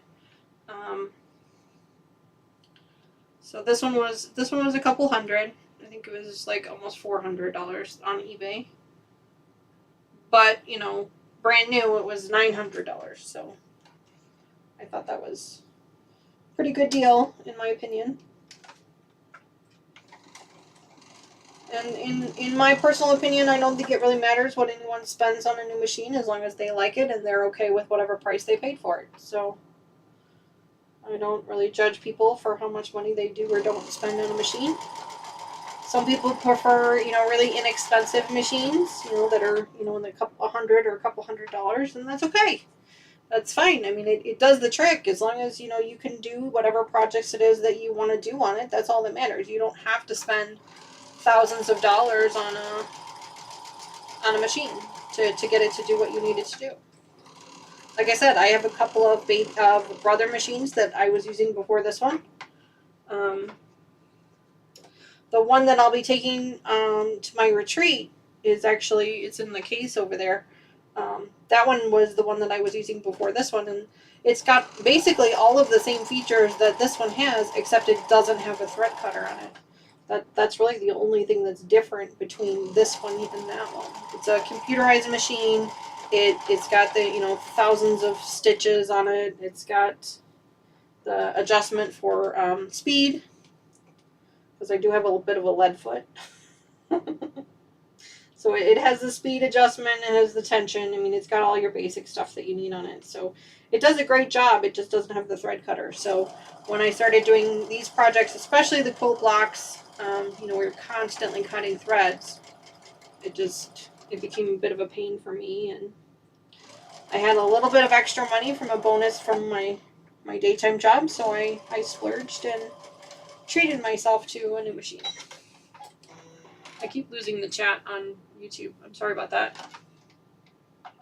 Sandra says, I buy what I can afford. Exactly, Sandra. And I think that that's really important, that whoever you are or whatever you're doing, that you buy what you can afford. Don't worry about what everybody else has.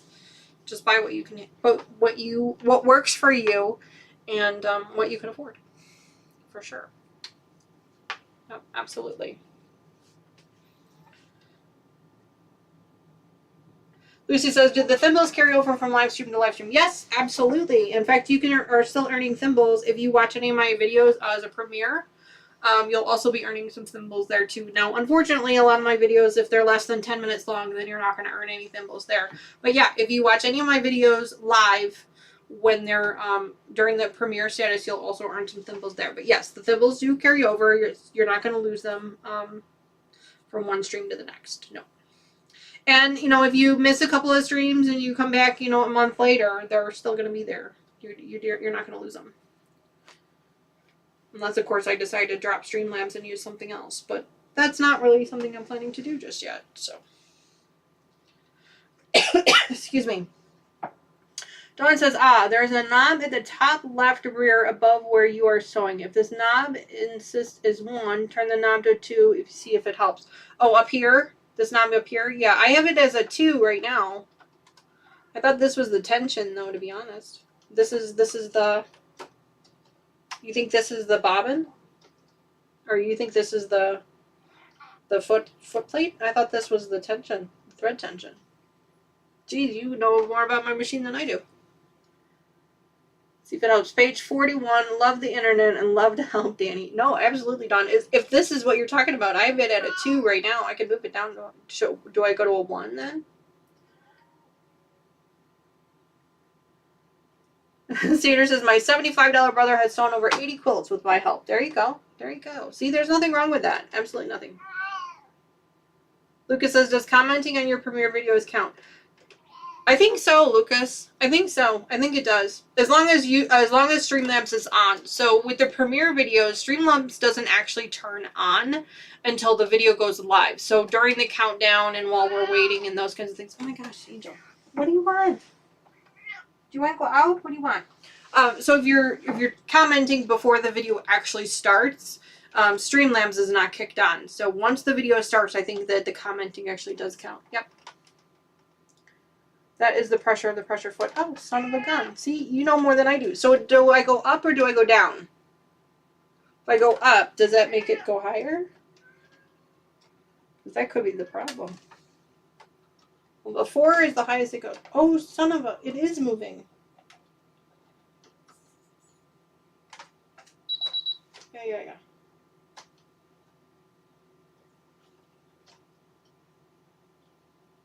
Huh. I thought this was thread tension. Well, now where the hell is the thread tension? I thought that was the thread. You know what it is? I mean, I've read the damn manual, but I guess I need to read it again. Huh. Well, there you go. So do I need to go up or down? I have it at a 2 right now. And if setting it to a 3 and it does not help, use your walking foot. Oh, walking foot. Yeah, the walking foot. Yeah. I've heard about the walking foot. I don't know what Angel wants. She's being a pain. Alright, well, I'm going to put it at a 3. I'll go up to a 3 and we'll see if that helps. That could be the problem. That totally could be the problem. Again, I'm so not an expert, so I rely on you guys. I need you guys to help me with this stuff, so I really appreciate that. We'll see if that helps. Because it does okay for the most part. It just, every once in a while, it just kind of says, that's too bulky for me. I don't like it. It just goes, nope. So that's why I use my little purple thingy a lot. I always thought that was thread tension. Shit. Excuse my language. Sorry about that. Yeah, but that would make sense if it's not. See, learn something new every day. Thank you, Dawn. I appreciate that. I guess I need to read that manual again. I did read it once when I bought the machine, but it's been a while. But yeah, if you're looking to upgrade your machine and you're not necessarily worried about having something brand new, eBay is a great resource to go to. The machines there, they're usually refurbished, so you do have to be careful with that a little bit. But yeah, that's where I got this one. It works great. It sews a straight line. It does a great job. I paid what I consider to be a decent price for it. I mean, obviously you want to try and support your local quilt stores as much as you can, but if they don't have what you're looking for, or they don't, or they're not, I have hiccups now, or they're not close, you can obviously check eBay as well. I don't know what you want. Angel, what do you want? You want to go out? Here. You want out? There. No. Both of you out. Out. No, not you. One to go out, one wanted to come back in. No, you both are staying out. Time is up. Let's see if this works, Dawn. Try and give that a try, see if that works.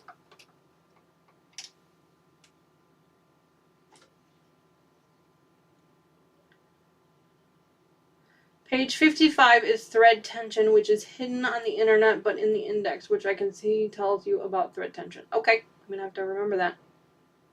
Did it go over the bulk better? Well, I mean, it does okay if the bulk is like in the middle of the quilt. It's more when it's on the ends. So I haven't gotten to one that I needed to do on the ends yet. But it seems like it might be working better.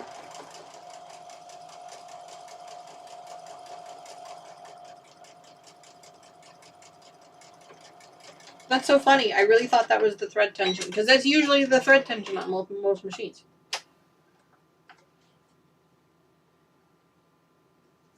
She says, I'm sure my luck will come to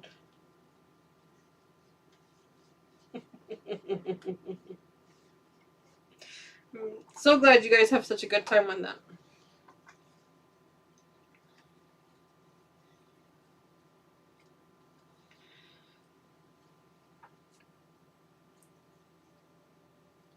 So somehow this block is like a good 1/4 of an inch bigger than the other one, and I'm not really sure how that happened. But all right, so now I'll be able to test the actual, because it's bulkier. So it's like 4 layers because the seam is folded, so it's like 4 layers. So that's really where I was struggling. Let's see. Oh, that works so much better, Dawn. So much better. That's all it was. It was just a setting. So that is awesome. I really thought this was the thread tension. Oh my goodness. Thank you. Yeah, it's oh, so much better. So much. It's amazing what that little bitty setting will do for you. So, wow. Thank you. Thank you. Yeah, that worked much better. Much better. Okay, now I'm excited again. So it was like every time there was a little bit of bulk, I'm like, oh, my machine's not going to like it. It's not going to like it.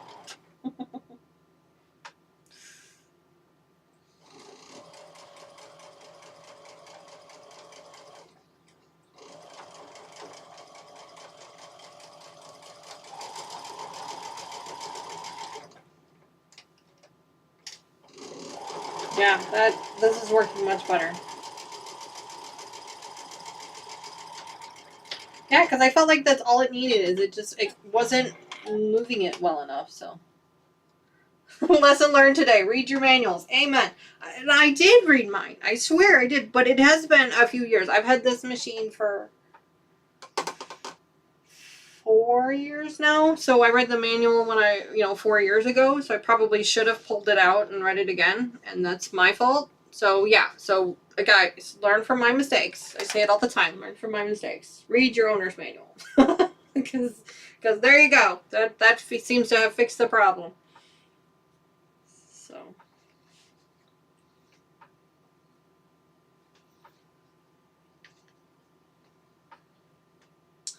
That seems to have done it.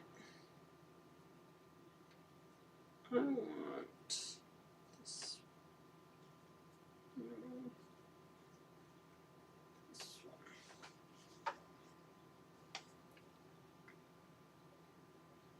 one. Yeah, it is much better done. Thank you. Thank you, thank you. I really appreciate that.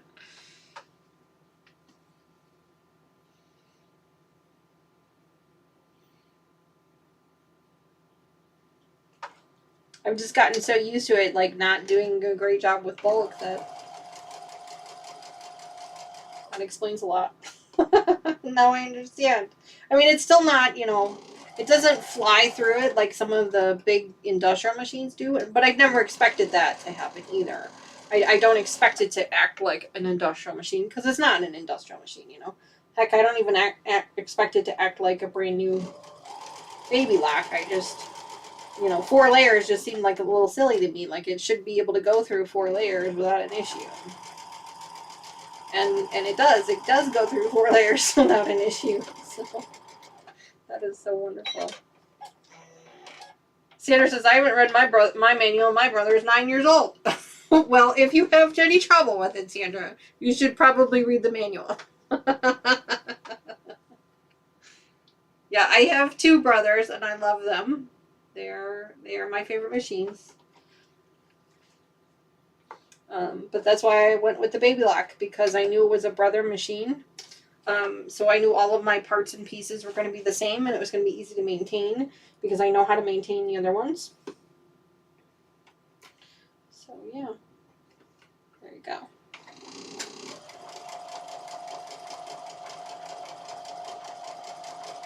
The Jukies are really neat with that extra foot pedal where they they cut the thread with the extra foot pedal. But it's not really necessary for me. I do like having my thread cutter, but again, it's a luxury. It's not a necessity. And when I go on my retreat in October, I will bring my other brother with me. I'm not going to bring the Baby Lock with me, and I won't have a thread cutter, and that's okay. I'm okay with that. Everybody that goes to those retreats, at least the last one that I went to, it wasn't a retreat. It was just like a sew-along day. Everybody had these really top-of-the-line machines, and I pull out my little brother. I kind of feel like everybody felt a little bad for me at first, but I'm like, I don't care. It doesn't bother me. It's not a competition. I like my little brother. Everybody had these Husqvarnas and the quilt store that I go to, that's their brand that they sell, is the Pfaff and the Husqvarnas and the Vikings. I don't know. They seem really expensive to me, and I'm not familiar with them to be able to really say. I prefer the Baby Lock myself.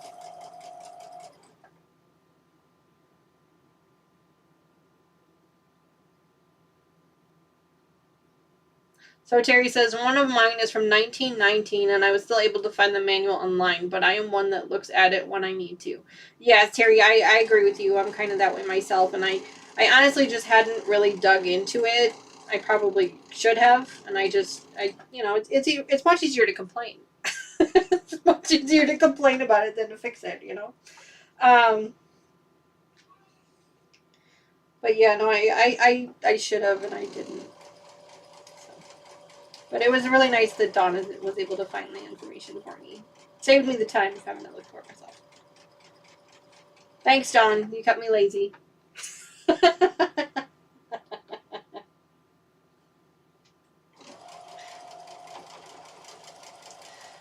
I don't have an older sewing machine from 1919, but I do have a typewriter from the 1930s. So I'm really excited about that. I'm kind of weird like that. I collect those types of weird things.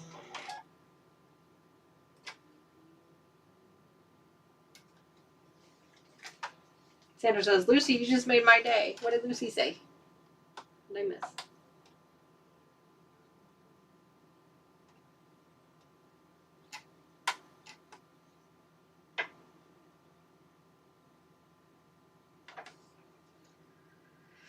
Sylvia asks, how many square blocks will you end up with, Danny? I have no idea. Honestly, no clue. I didn't use full jelly rolls. I am only using half jelly rolls. So I'm probably not going to end up with that many. But I have 1, 2, 3, 4 so far. Let's see. So 5, 6, 7. Looks like I'm going to end up with 7. 7 total. Just weird. This is going to be a pretty small quilt, probably just a lap quilt. 7 is probably not the right amount to be able to finish the quilt.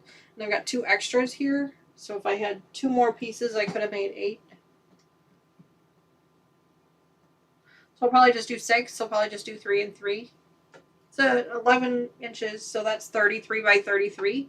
That's a neat, decent size lap quilt, I think. So I'll probably just do that. So there you go. So I'll have 2 extra pieces. I'll keep those in the pile for now so that I can just kind of mix and match. But yeah, that's what I'll end up with. Snow Bunny, good morning. I didn't see you pop in there. Good morning.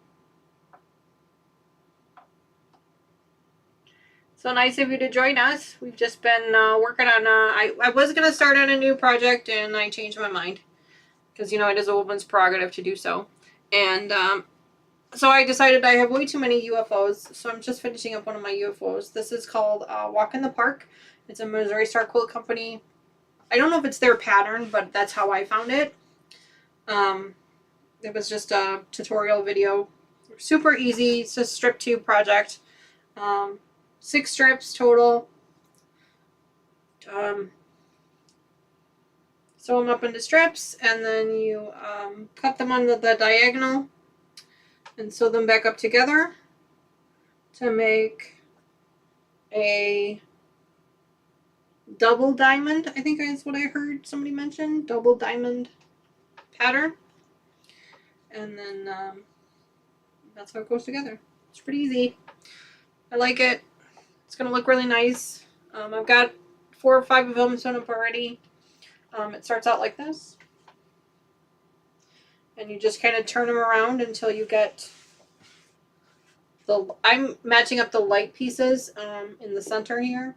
The dark pieces will match up on their own when I put the blocks together.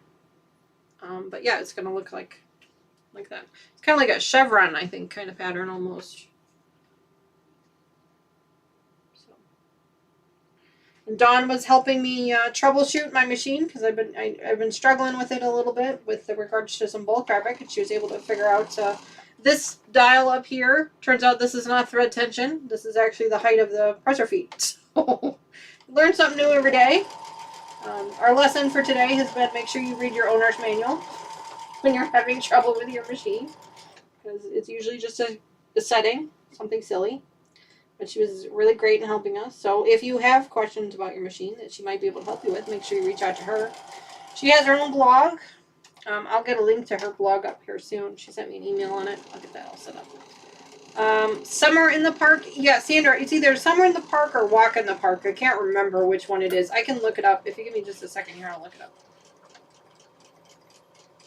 Yeah, let me look it up real quick.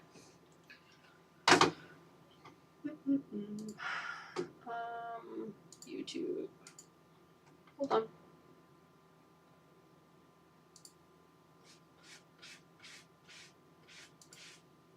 I have a cat. It's being a pain again.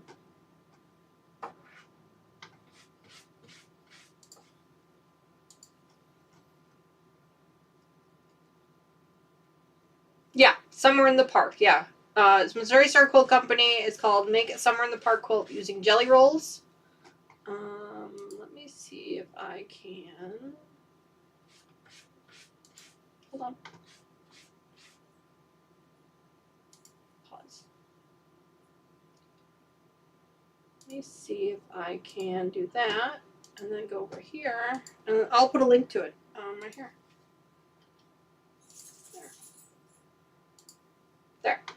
There is a link to the YouTube channel. It's the Missouri Star Quilt Company's YouTube. The video that I'm going off of. I had mentioned that I was working on it last week, and there was a couple of people that had asked me about the pattern for it, which I don't have a pattern. I just have, you know, the pieces here. I was just following that video. It's super easy. It's only a 6-minute video. They really do a great job of explaining how to put it all together. I mean, obviously, Missouri Star Quilt Company does an amazing job as it is. It's completely free. You just work with a couple of jelly rolls. I used half jelly rolls, so I think they're called Belly Pops. Isn't that what they're called? These were some small little half ones that I got from Joann Fabrics 100 years ago. I have a tone-on-tone black and then a gray-white with pink accent as well. So I put those together. So basically, you just want to make sure that you have either a super dark, solid color or a super dark compared to the other pieces or a solid stripes. So either a solid and then the colored, or a super dark and the colored, just to try and break them up. So that's how these pieces look. That's why they look the way they do. And then it's six strips to make the tube, and then you cut the tube up. We did that earlier in the stream. We cut up the tube using a square ruler. You can use your strip tube ruler as well if you want. And then you just, the video that she does, she says you can make this pieces as big or as small as you want to. She used a 12-inch ruler, so that's what I did.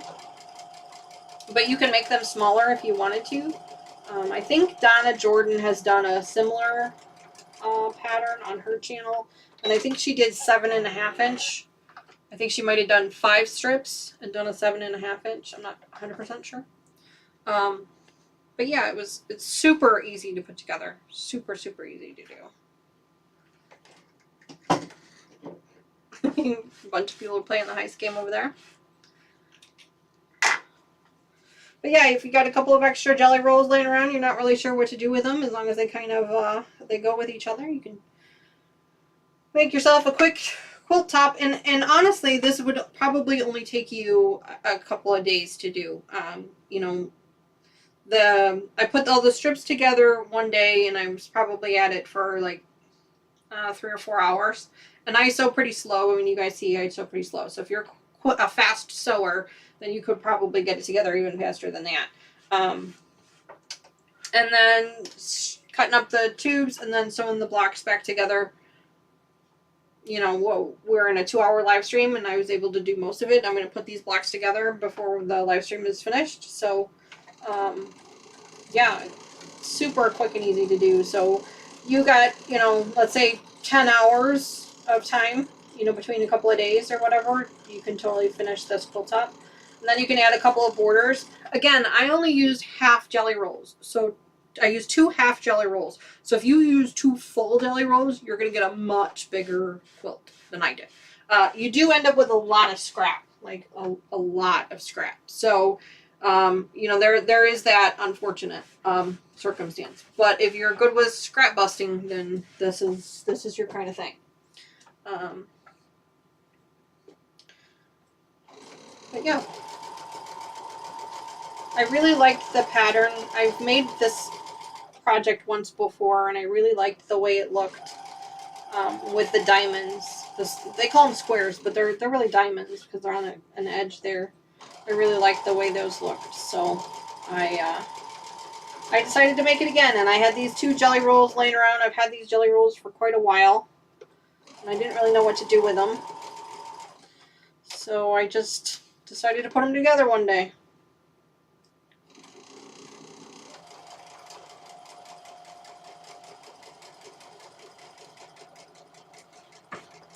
I don't know if you guys can hear, there's a cat scratching at the door. It's probably Angel.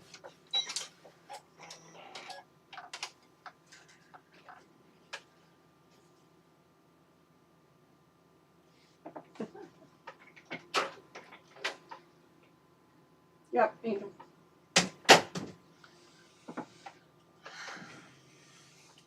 Alright. Another block down.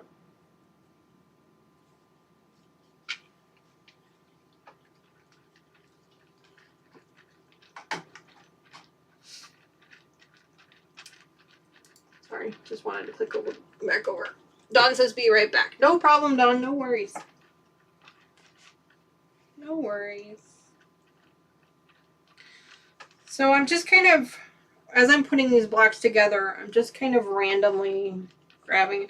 You guys know me, I love the scrappy quilt kind of pieces. I'm not really great. I'm still learning, you know, just like everybody else, I'm still learning. So I'm not really great at being able to match up colors real well, like, you know, variegated quilts and things like that. I'm just not great at that. So I try to be scrappy if I can. I try to be as scrappy as I can, especially with when I'm working with pre-cuts that have multiple colors in them. Like this pre-cut is, the half jelly roll. So Sylvia says they're really nice blocks. Thank you, Sylvia. Yeah, I'm really liking it. I'm not a big fan of pink and gray. It's just not, they're just not my colors. But I don't even remember why I bought this jelly roll, to be perfectly honest. I have no idea why I bought it. Well, I keep calling it a jelly roll, but it wasn't. It was like it's like a half of one. So I think those are Bolly Pops. I think that's what those are called. But I have no idea why I bought it. No clue. No clue why I had it in my stash, but I did. And in fact, I actually have two of them. I only used one of them. I have no idea what I'm going to do with the other one yet. I might use it as a giveaway. Who knows? Hi, Denise. Good morning. Thank you so much for joining us. But yeah, no, I'm really liking it. I really like this bright pink that it's really like a pop of color inside of everything else. I don't know if you guys can actually see the colors or not. But I really like this bright pink that's been incorporated in this roll. It really pops it.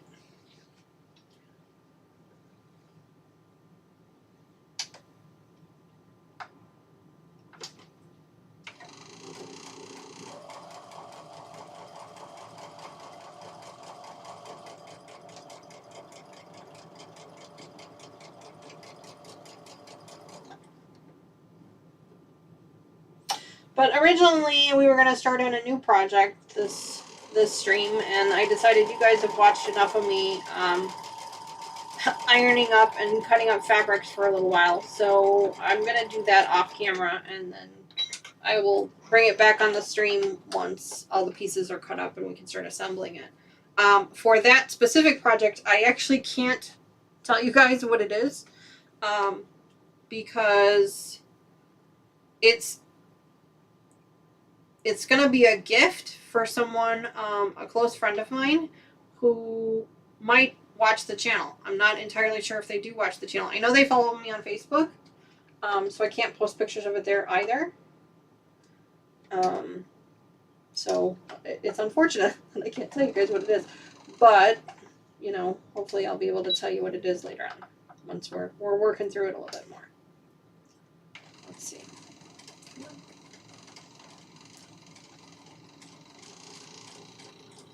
It's a bed.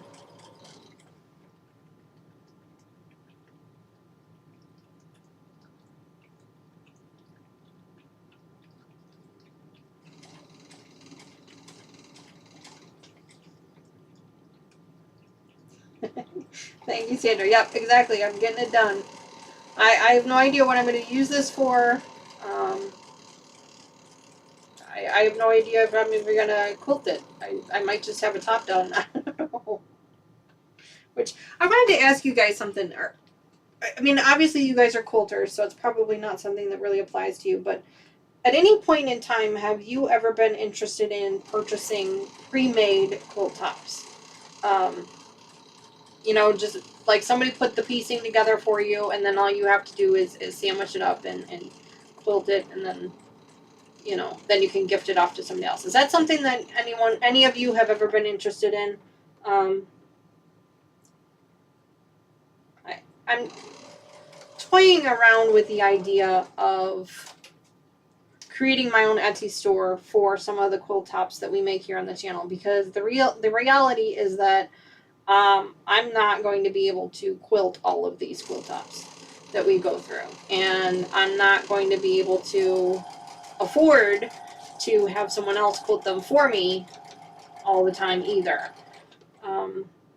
So I've been thinking about possibly putting just the tops on sale on Etsy, and whatever money they do or don't make would be put back towards the channel, would be put back into the channel, you know, to fund other projects. Obviously, I'm sure it's not something that you guys are going to be interested in, because you're going to make your own tops. I mean, but I'm just wondering if anyone's ever done that, if anybody's ever sold just the top before, if there's a need for that. I don't know. I'm curious to know. Snow says, yeah, Snowbunny says no, if I had my own long arm, maybe. Yeah, for sure. Sandra says, I have heard that there is people that do buy tops to hand quilt. Okay. Oh my gosh. Angel, what do you want now?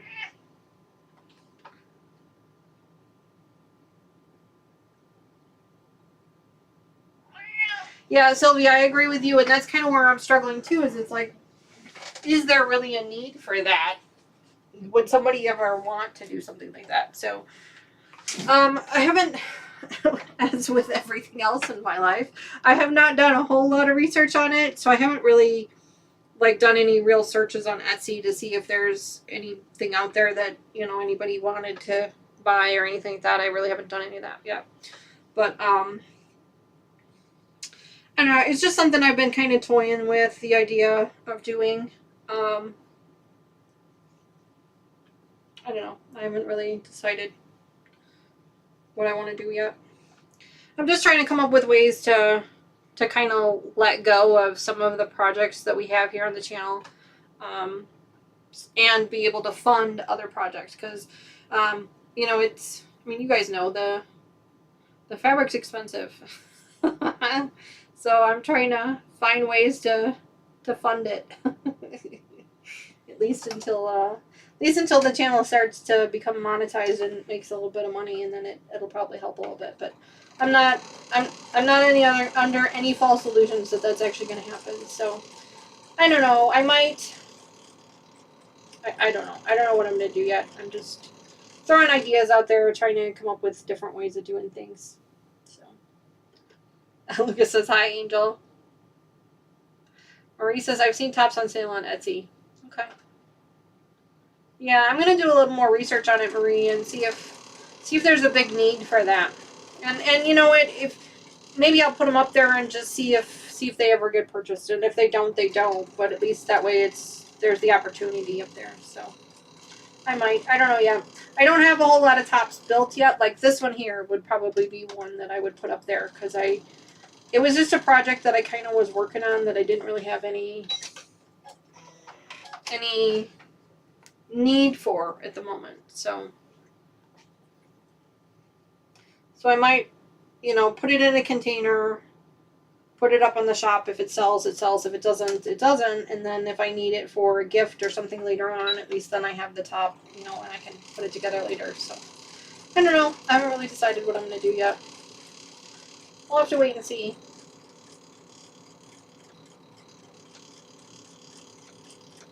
Just kind of looking for ideas.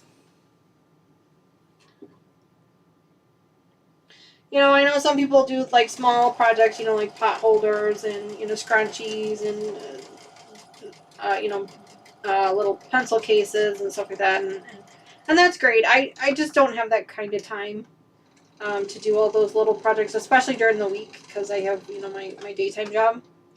So that's not really an option for me. Sandra says I've seen them in yard sales. Yeah, Sandra, I've seen them there too, yeah. But I don't know that that's really where I want to go with it.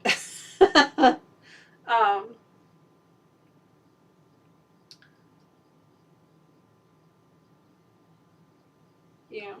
So I know that there's other ways to do that, but I'm just, not, hurting right now or anything. It's just, it would be nice to be putting a little bit of money into the channel instead of so much money out of it, like I want to upgrade my microphone so that, you guys have a better quality of audio. But that's expensive, so it's one of those things where you got to save up for it. So we'll get there eventually. I was just curious if anybody's thought about doing that or has done it before. I don't know. I might just do it and see what happens. That's usually how I do things. Is I just kind of do them. I bite the bullet and I take the chance and I do them. And if they work, great. And if they don't, well, then they don't work. Especially on an Etsy store, and I don't think there's really any risk in. There's really no there's no risk if they don't sell, So we'll have to wait and see. I don't know. Like I said, I don't have anything to put up on the store yet anyway, so it's not like I could put anything up there and see.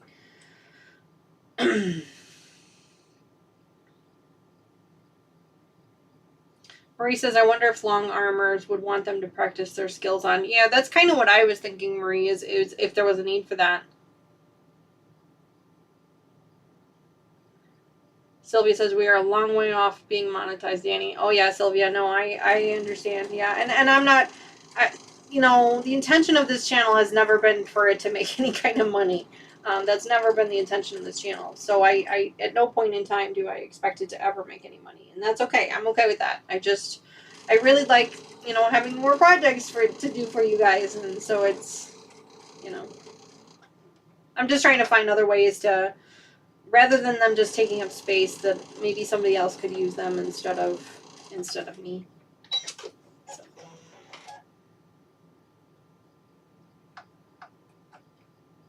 Sylvia says, I love putting quilt tops together, but the quilting of them doesn't appeal to me much. Yeah. Sandra says, not for me, need to get at least the cost of the materials. Yep, I understand that. Snow Bunny asks, do you quilt them on your own machine or send them to a long arm? Snow Bunny, if it's something small like a table runner, I will quilt those on my own machine. But the bigger full-size quilts, they're just too big to be able to put under the throat of this teeny tiny little machine. So I really don't have the ability to do that. So I do have to send those out. And, they're not super expensive. It's a couple $100 to have her do it. But it's just one of those things where it's like, especially something like this where I just kind of made it to make it. I mean, I don't even have a backing fabric for it. I don't have any intentions of giving it away or anything like that. So this one, I have a hard time justifying the cost of buying the backing fabric and paying to have it quilted for what reason right now, So that's the only reason why I'm thinking about it. I haven't really decided on anything.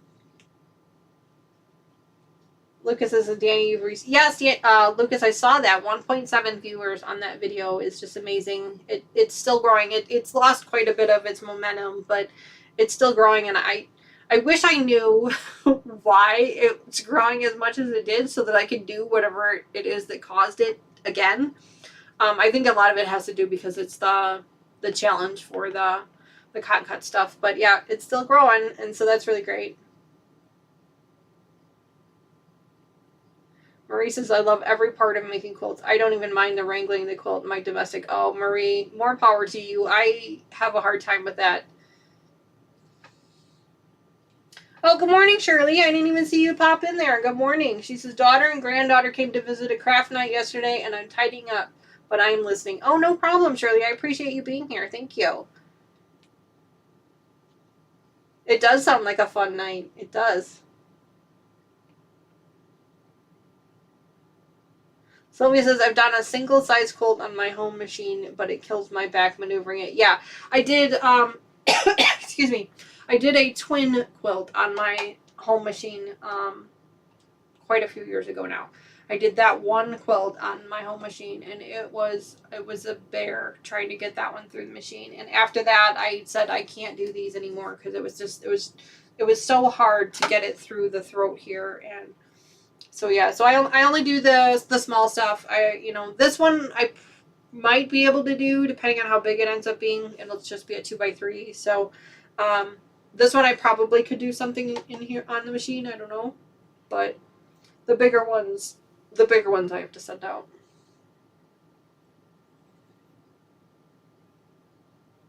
Sylvia says I've actually hand tied my king size. Never again. Oh gosh, no. I mean, I've never hand tied a quilt before, but I can only imagine. I've seen them before and they're beautiful, but yeah, that seems like it would be a lot of work. I love the piecing part of quilting. The piecing part is my absolute favorite. And don't get me wrong, and I like the binding part of it too, because to me the binding is like, it's the finishing touches. It's the final step in the process. And so I actually really enjoy that as well. But the sandwiching and the quilting, I think I just don't enjoy it as much because I can't do it on my small machine. I did a t-shirt quilt last year. Last year I did a t-shirt quilt, and I did it as a quilt as you go. So I quilted each block as I wanted. It was a scrappy quilt, or not a scrappy quilt. It was a scrappy quilt with the raw edges all the way around it. So it was a scrappy quilt, but I did a quilt as you go, and I really truly enjoyed the whole free motion quilting of each of those blocks. It was a lot of fun. I really enjoyed it, but I could only do one block at a time because it's a restriction on my machine. So I've thought about, that would be one of the things, is if I do ever decide to get a bigger machine, would be I wanted to get one with a bigger throat on it so that I could do a lot more projects at home. Now the problem with that is that, especially right now, my cabinet, I'm very limited in what I can put in this cabinet. Eventually I will have another setup entirely, but right now I'm limited in how much space I have within this cabinet. So the really big machines, I can't put them in here. I mean, I could put them on top, I guess, but I like having the lift inside here. So I just have to be careful, and so you just have to do what you can.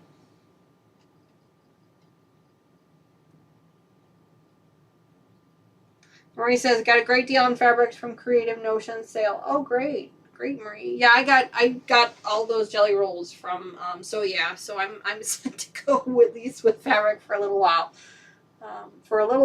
I'm good.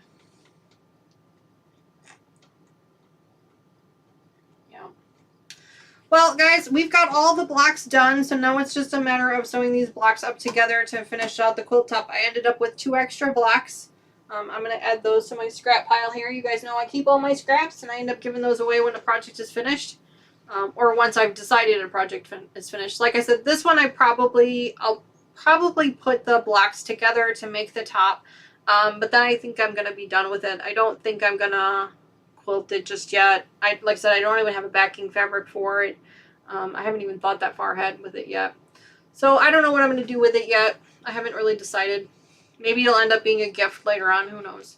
But I'm sure you guys all have projects like that in your own quilting studios and your own spaces, that you have those projects that you did the top, and then it was like, I don't know what I want to do with this now. So this will be the first one for me. All of my other projects I've always done from start to finish because they've always been intended for someone specific. I've never actually done one that didn't have a purpose. Excuse me, my mouth is getting dry from talking.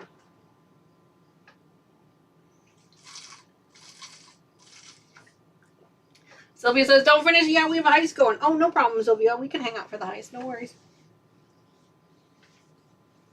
Nobody says my goal is to get a long arm, but that's years down the road. Yeah, Snow Bunny, I agree with you. I mean, obviously, I think every quilter's dream is to end up with a long arm. I don't know. I don't know if I would want a long arm. I don't know. I really want to learn to do a little bit more free motion quilting first, before I decide if a long arm is what I want to do. And I'd like to do more free motion quilting on this thing, but I need the smaller projects. So I don't know, maybe on one of these live streams I have a bunch of excuse me, templates I don't know what I did with them at the moment. But I have a bunch of templates that I bought to do free motion quilting with, and I've never used them. So maybe we'll do something with that on one of these live streams. We'll practice.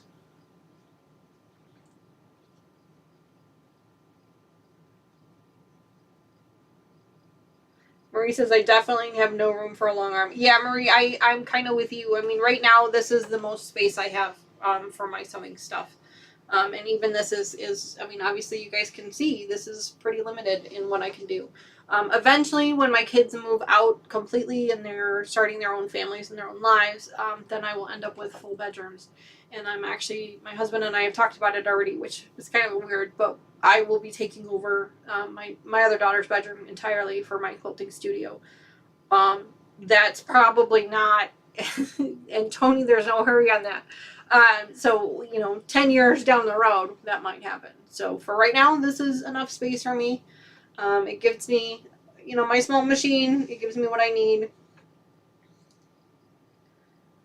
Snow Bunny says, why not practice? Why not keep those blocks and practice free motion on them? Yeah, Snow Bunny, I might do that. I have 2 more blocks here that I have to, that I could probably sew together to do that with. But yeah, that's actually not a bad idea.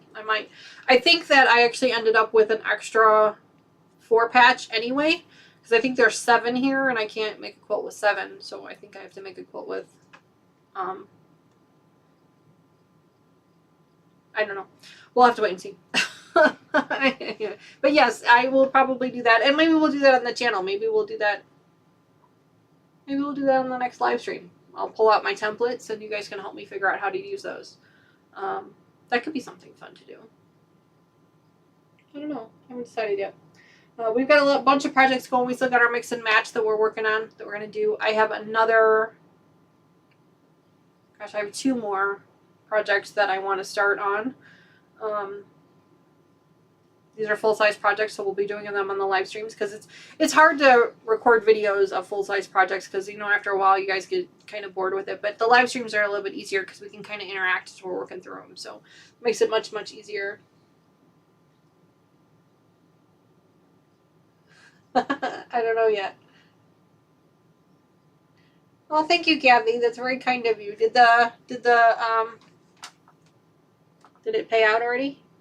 Not yet.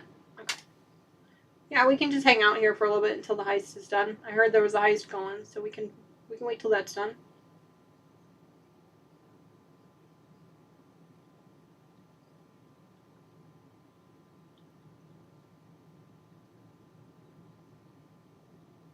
Oh, I got a congratulations winners, so the winners must have been announced. I don't see any winners. Did the winners get announced? Oh yeah, I see it now. Okay. Yep.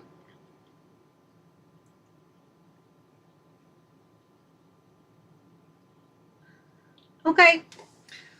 Well, that's it for today, guys. Thank you so much for joining me, as always. If you haven't already, make sure you hit that like button. That really helps out the channel. And if you haven't already, please consider subscribing to the channel. It does extremely help out the video. We're going to do another giveaway when we hit 500. I do really big subscriber giveaways. The last one was a full-size jelly roll. The next one is going to be even bigger than that. So that's why they're a little bit of a bigger milestones for those, because I do really big ones. Otherwise, we do scrap giveaways every time we finish a project. Unfortunately, we haven't finished a project recently, so I don't have any scraps to give away. But I do have addresses for the 2 winners of our previous giveaways, so I'll make sure to get those out in the mail tomorrow. So you should see those soon. If you haven't already, make sure you check out our Facebook group, !FB in chat, so you can share pictures of the projects that you guys are working on. I share pictures of the projects we work on here, because I know that my video is not great and the colors are not always the greatest. So I take pictures of them and I post them up there as well. Otherwise, we do live streams every Sunday morning at 10:30 a.m. Central Time, and I have so much fun with you guys. So I'm not sure what we're going to do next week. Probably pick up our mix and match. We need to keep moving on that one, because that one is a gift for a friend. So I'm hoping to have that one done by Christmas. We'll have to wait and see. So we'll probably pick up that one next week. And then, well, actually, no, I take that back. Next week, my kids are going to be home, so probably won't do a live stream next week, because they're going to be home next week. So I want to spend as much time with them as I can. Otherwise, I will see you guys all again in a couple weeks. New video for this week will go live on Thursday. It is our So Sweet Clue 8, I think. I can't believe there's only 2 clues left. Whew, that one's going to be finished by November, so that one will be exciting. Alright guys, I will see you guys again really, really soon. Thank you again so much for joining me today. I have had a blast as always, and I will see you all again really, really soon. I'm going to grab my mouse. Bye guys. Thanks so much. I've gotten this far.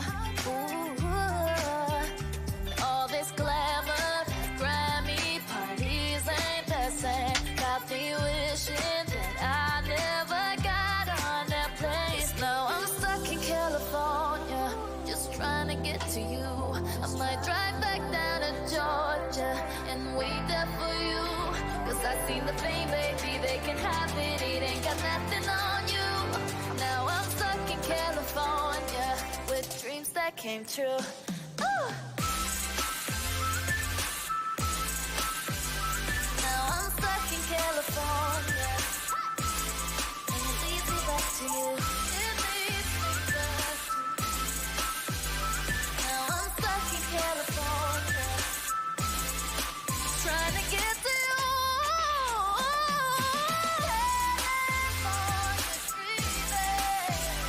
Now I'm stuck in California, and it leads me back to you.